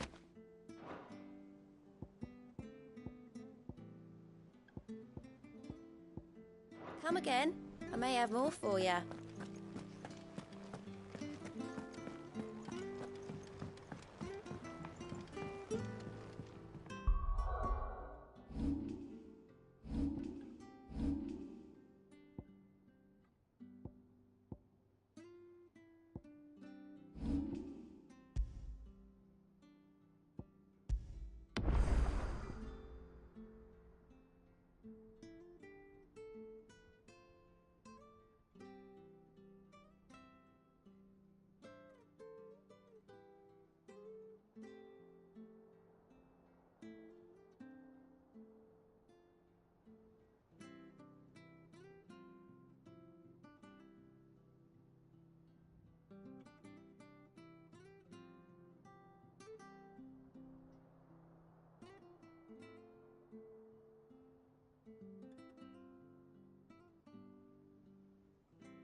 How are you feeling, Joshua? Better than I was. But not nearly as well as you should be. Your cuts and burns may have healed, but your body still bears the burden of every spell cast. And what would you have had me do? It was no ordinary foe we faced. It was the Warden of Darkness. Yet still, it was not enough. The king could have ended me at any moment, but instead chose to toy with me like a curl does a mouse. You underestimate yourself. Oh, it was crystal clear. Only one man established his dominance that day, and that man was Barnabas. I'm sorry, brother. That was ill-spoken. It's just, I have never felt so powerless. And when so many are looking to us for strength, perhaps the prince feels the same.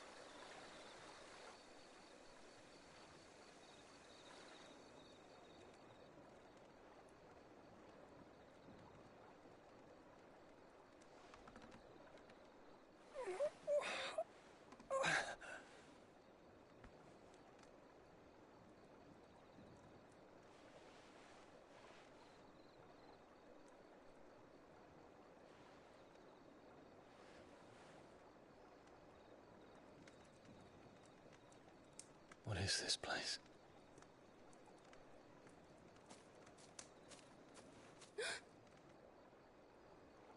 Don't move.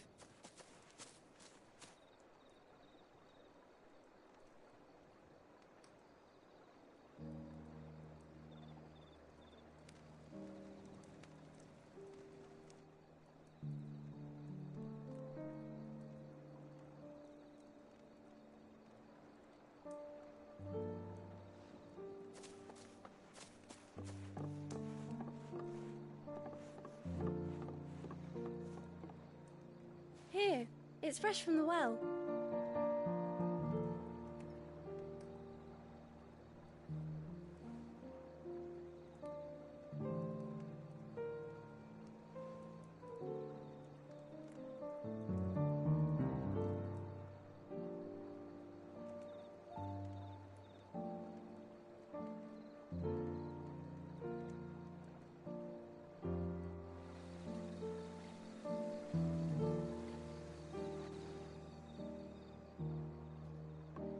Grandmother told me spirits sometimes get lost, and that the lanterns guide them to their proper place. I set one on the river for her when she passed away.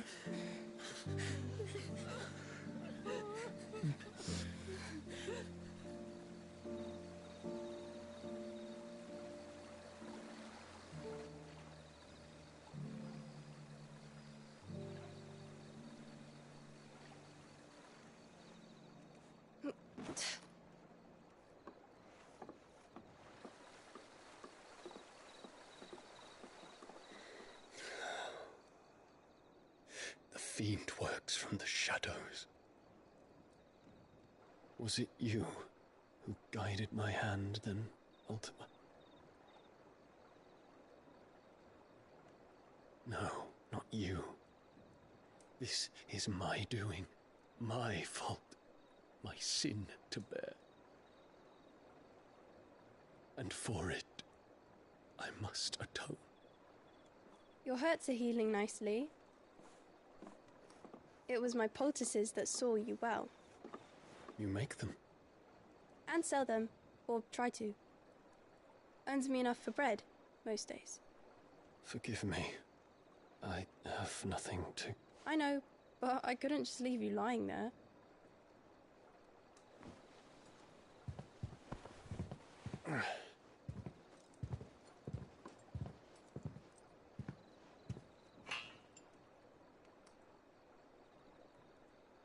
You're going then? Of course. I'm healed. Thanks to you and your poultices. Will you promise to come back and visit?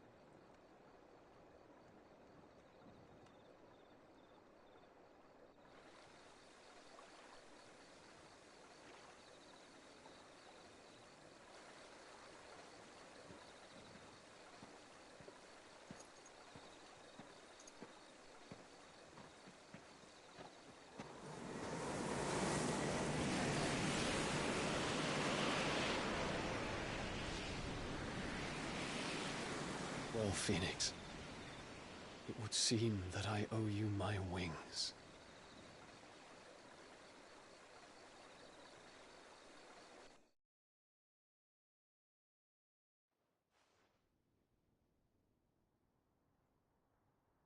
Perhaps he can find an answer. You will be returning to Waloed soon, I gather. I see no reason to wait. Then neither do I. I can think of a few, but I doubt they'll stop you. You will take your medicine. Of course, Lady Daya. Set on leaving already, are you? How long will it take us to get back to Ash? Dunno, about the same amount of time it took us to get here. Maybe less, if your uncle can find someone trustworthy to patch up the Enterprise. All depends on where we're putting into port, mind. Yes. It's not as if we can put ashore wherever we choose. We have to assume that the whole of Ash is hostile, and that we'll be attacked on sight. Then we must find a place they won't think to look. And I have an idea who might know of one. The Professor! I'll go and tell you coming! While you're plotting our course, I'll be in the shelves with your lawsman. I wish to pick his brains about Ultima. Then I'll talk to Karen about supplies for the journey. They may not be easy to come by in Ash.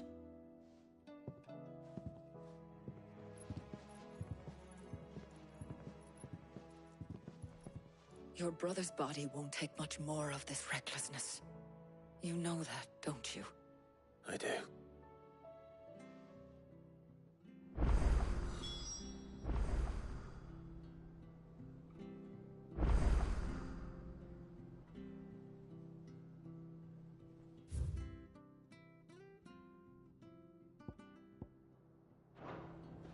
You've seen more of the world these past 5 years than most do in a life.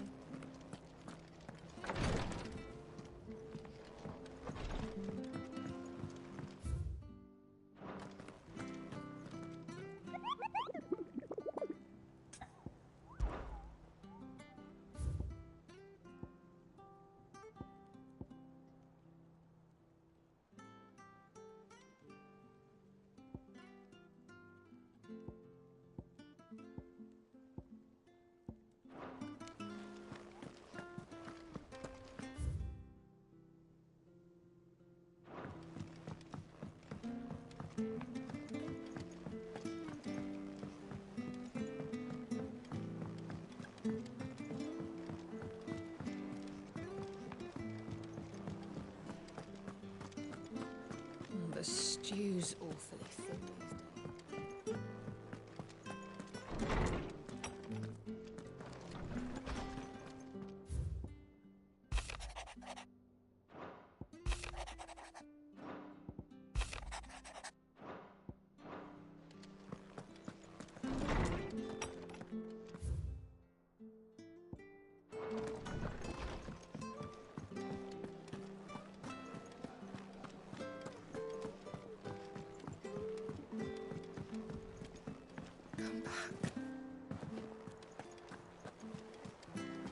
Covered in nicks and lumps, the lot. How do you split the sea? I still say it were a compliment. Ah, Clive. I was wondering when you'd arrive. Please tell me you've come to take our young prodigy here off my hands. I'm not here for Mid. I need information on Ash. Then why not ask Molly if you can look in one of her ovens? Go on. As soon as the Enterprise is ready, we'll be setting out for Drake's Spine. And we're going to need a safe place to land. Preferably one that won't see my ship blown to shit and splinters. If it were that easy, do you think Waloed would have resisted invasion for so long? Very little is known of Ash, and the information we do have is spotty and outdated. We have the good King Barnabas to thank for that.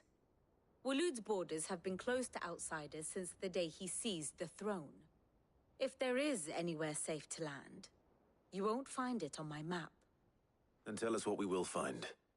I'm sure you know better than we do. But no splinters.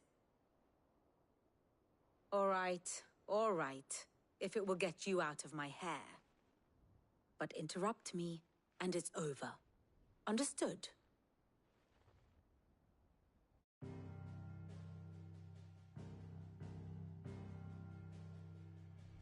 Barnabas Tham, the one they call the last king.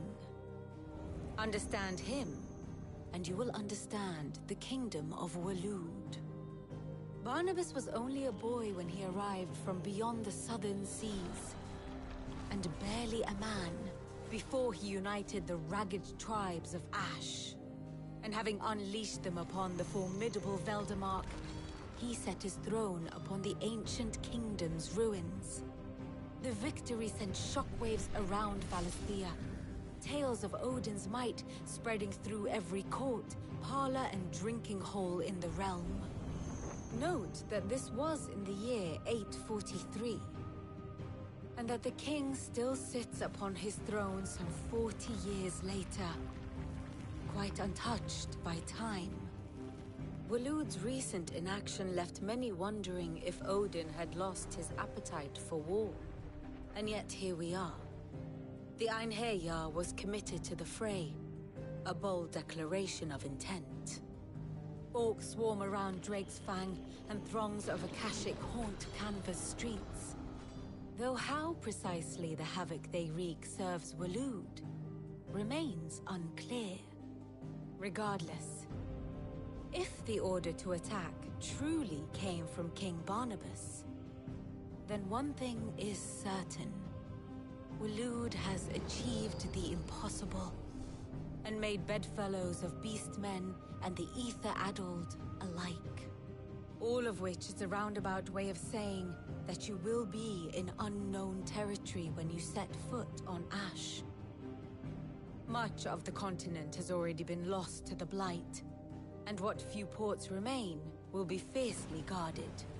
And that is to say naught of its natural defenses. Offshore currents will cast an ill-equipped ship out to sea one moment, and dash it against the rocks the next.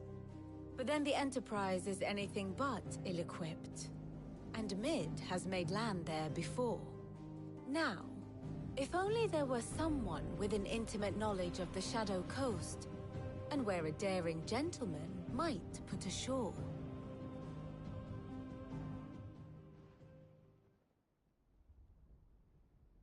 You see, Clive, you had the answer all along. Do you think you can get us back to that beach, Mid? Picked you up from it, didn't I? Not that it were easy. The currents were a right bastard. But then, if it wasn't hard, it wouldn't be worth doing, would it? Well said. Thank you, Lady Vivian. If a few morsels of common knowledge and a sprinkling of tavern talk are worthy of your thanks, I wonder what genuine intelligence might earn me. Probably more visits. Mid, I need everyone in the ale hall now. I'll fetch Joshua from the shelves. Aye, aye, Captain.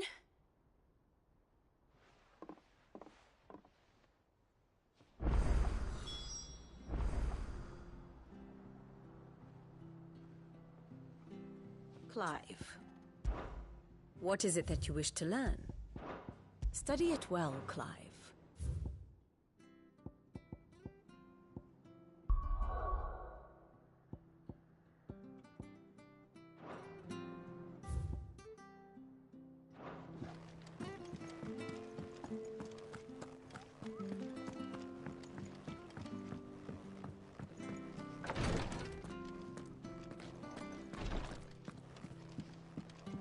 Please, Your Grace. Ah, my Lord Marquis. It was the greatest... But now, so I... Your companion... I must... But I... Yote, is anything the matter? You seem troubled. Perhaps I might be able to help. My lord. Yes. Perhaps you might. It's your brother. His condition continues to worsen, though he does his best to hide it. The lesion on his chest pains him more with each passing day. I had feared as much. There are certain elixirs which can ease the suffering of those afflicted by the curse, but... But His Grace's case is severe. The drafts I have been able to prepare for him thus far have ceased to have any real effect. So I consulted with Talia and certain of my comrades among the Undying about the possibility of finding something stronger. And thankfully, a recipe was found. The only problem being that the critical ingredient is exceptionally hard to come by, and our supplies are almost exhausted. Unless we can secure more soon, your brother's anguish will likely become unbearable. My lord, I know that I have no right to make demands of you. But would you help? For Joshua's sake. For Joshua? Anything. Thank you, my lord. So, what is this critical ingredient? A rare herb by the name of stonerwort. It grows only where the ether is densest. The vigor it stores in its stems helps to counteract the curse. We discovered a patch near the aqueduct in Rosaria. But alas, yet more ether has erupted from the earth there recently, leaving the whole area flooded. The search continues for a new source. One that we might reach without being turned. So it's only that you can't reach it? The stonerwort itself is unharmed by the flood? Well, yes, but... Then I shall go in your stead. But, my lord... You've yet to find another source, correct? So for now, the aqueduct is our best hope. Besides, I'm a dominant. The ether can't hurt me. Well, if you're sure, my lord. Stonerwort is easily identified by its blood-red blooms. Search around the aqueduct, and you're sure to find some soon enough. I shall remain here and prepare the other ingredients.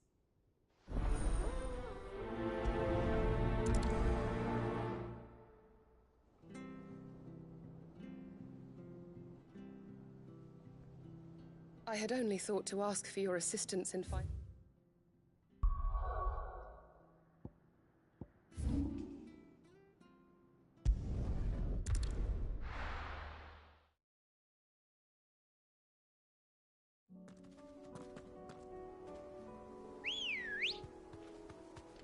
Let's go. Run like the wind.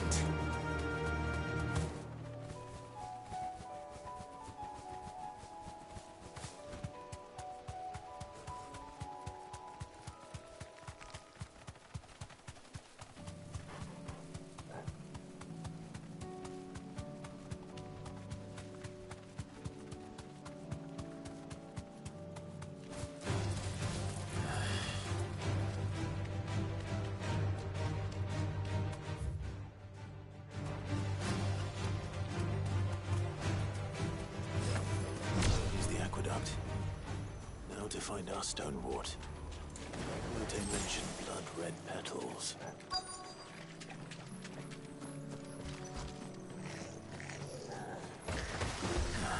Just my luck.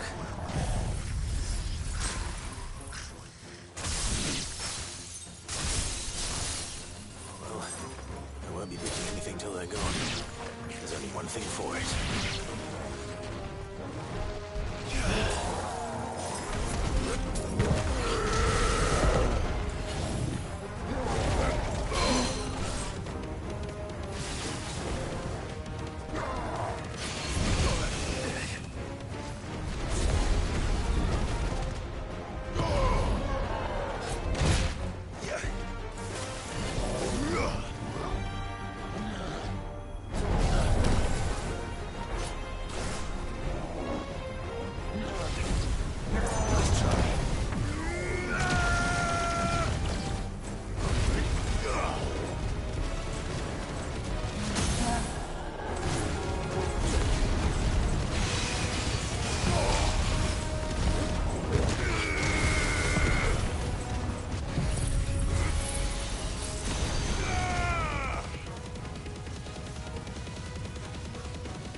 Better collect as much as I can before reinforcements arrive.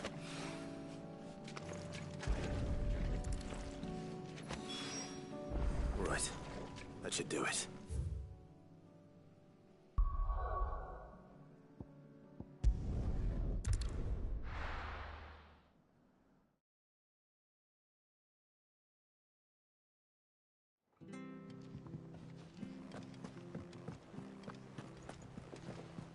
Covered in nicks and lumps, the lot of them.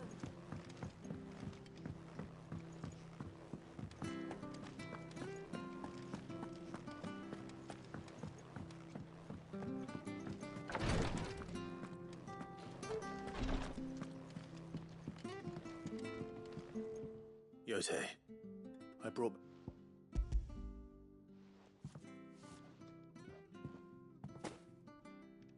Yes, I'm... You and his... You think... No more than... But I beg you. I'll keep that.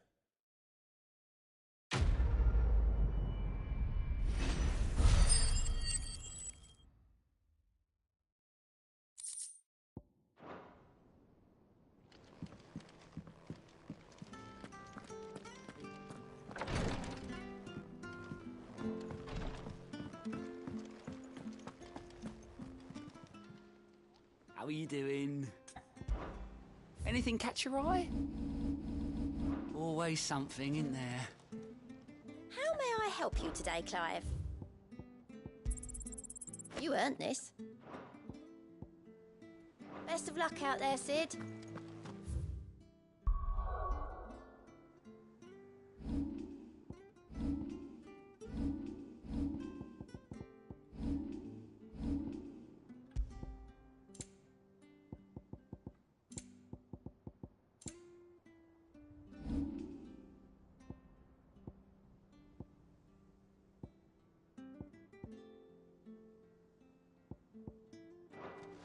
How do you split the sea, do you reckon?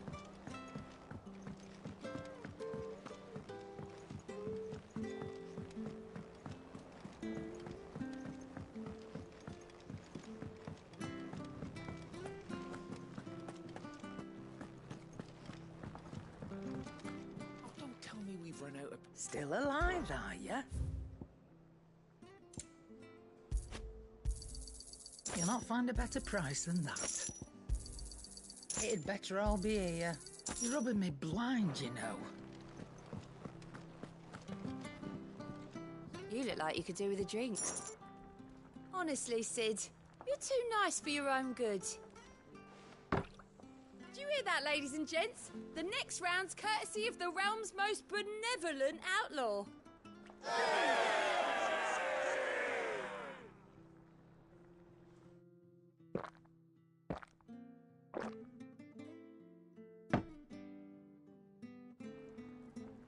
Don't be a stranger, Sid.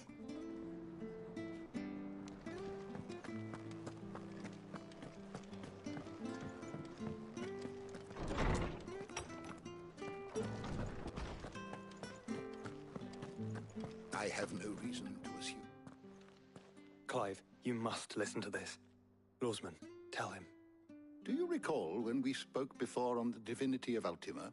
Well, it inspired me to delve deeper into the subject. And what I discovered appears to agree with the findings of His Grace. You will recall that my quest to uncover Ultima's origins began with the mural at Phoenix Gate. But while I've always known it to be important, its secrets have heretofore eluded me. Now, however, I believe I know where to find the more complete example, one that will reveal all we seek. Master Clive, have you ever in your travels chanced to hear of the Circle of Malleus?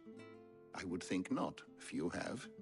But there was once a time when the faith flourished, the oldest known religion in the Twins, and though its popularity eventually waned on Storm, hints of its dogma remain embedded in more modern faiths such as the Crystalline Orthodox. Wait, you said it waned on Storm. What of Ash? Religious monuments are often torn down or repurposed when new faiths rise to prominence. But if no new faith arose, then perhaps the ancient temples might still stand.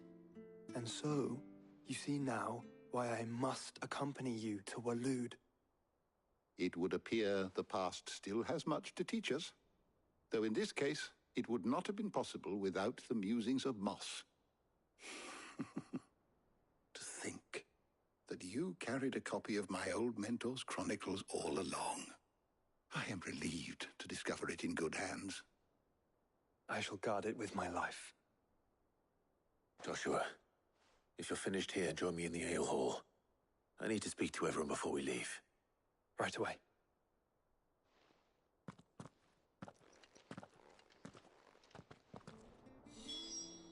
If it please your grace, might I one day... Ned said I could ride the Enterprise.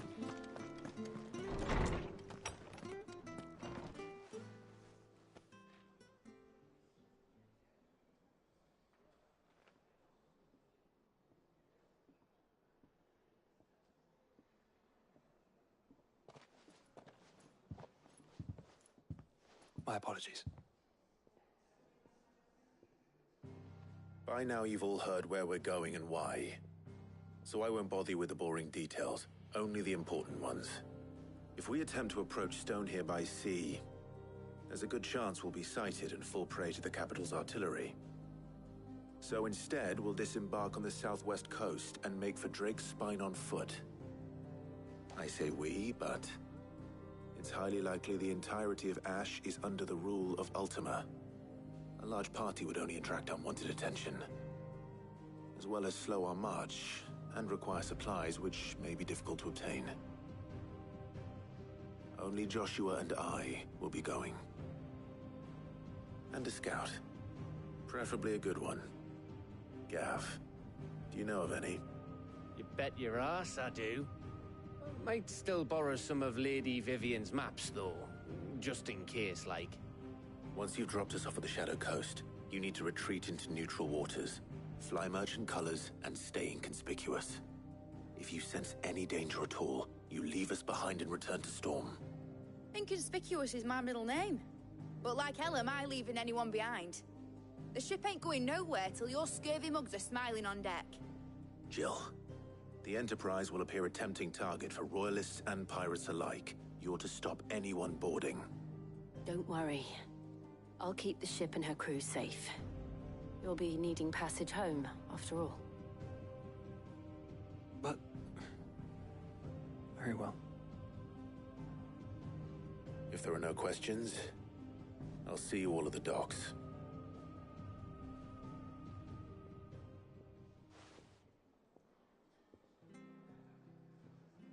Let me know when you're leaving. I want a word before you go. Of course.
Good girl.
Straight home now.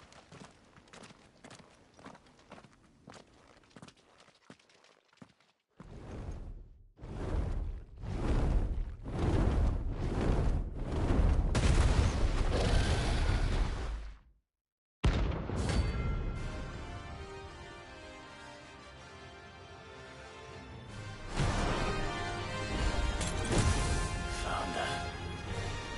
This beast isn't to be trifled with.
Forgive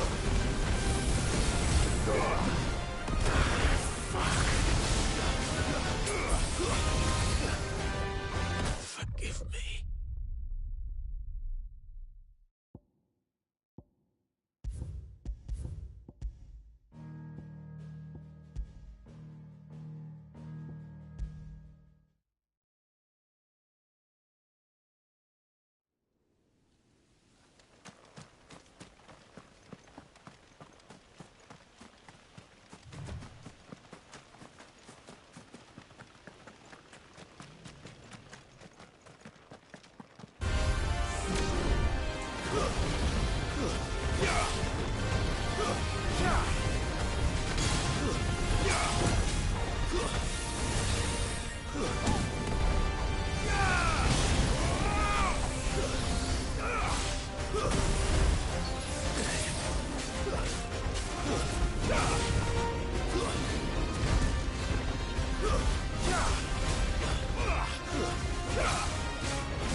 Definitely not to be trifled with.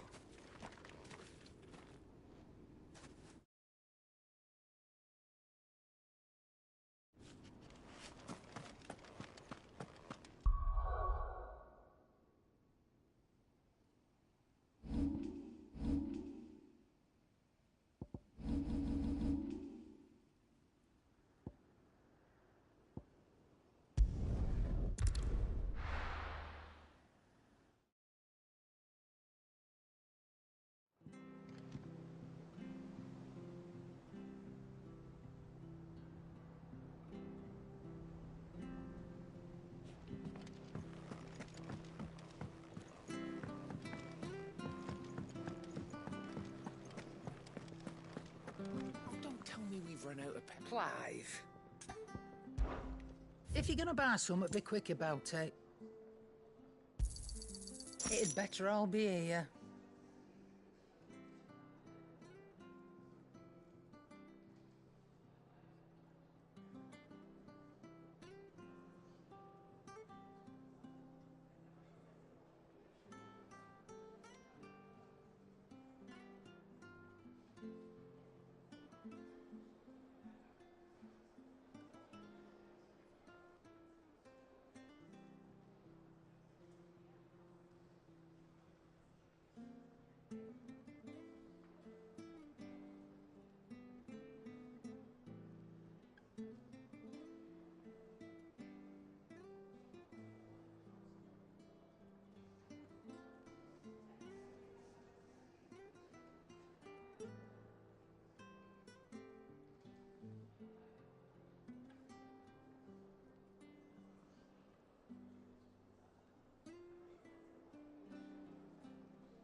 You're rubbing me blind, you know. It'd better all be here. Is that all? Oh, don't tell me we've run out of Pepio nuts and all.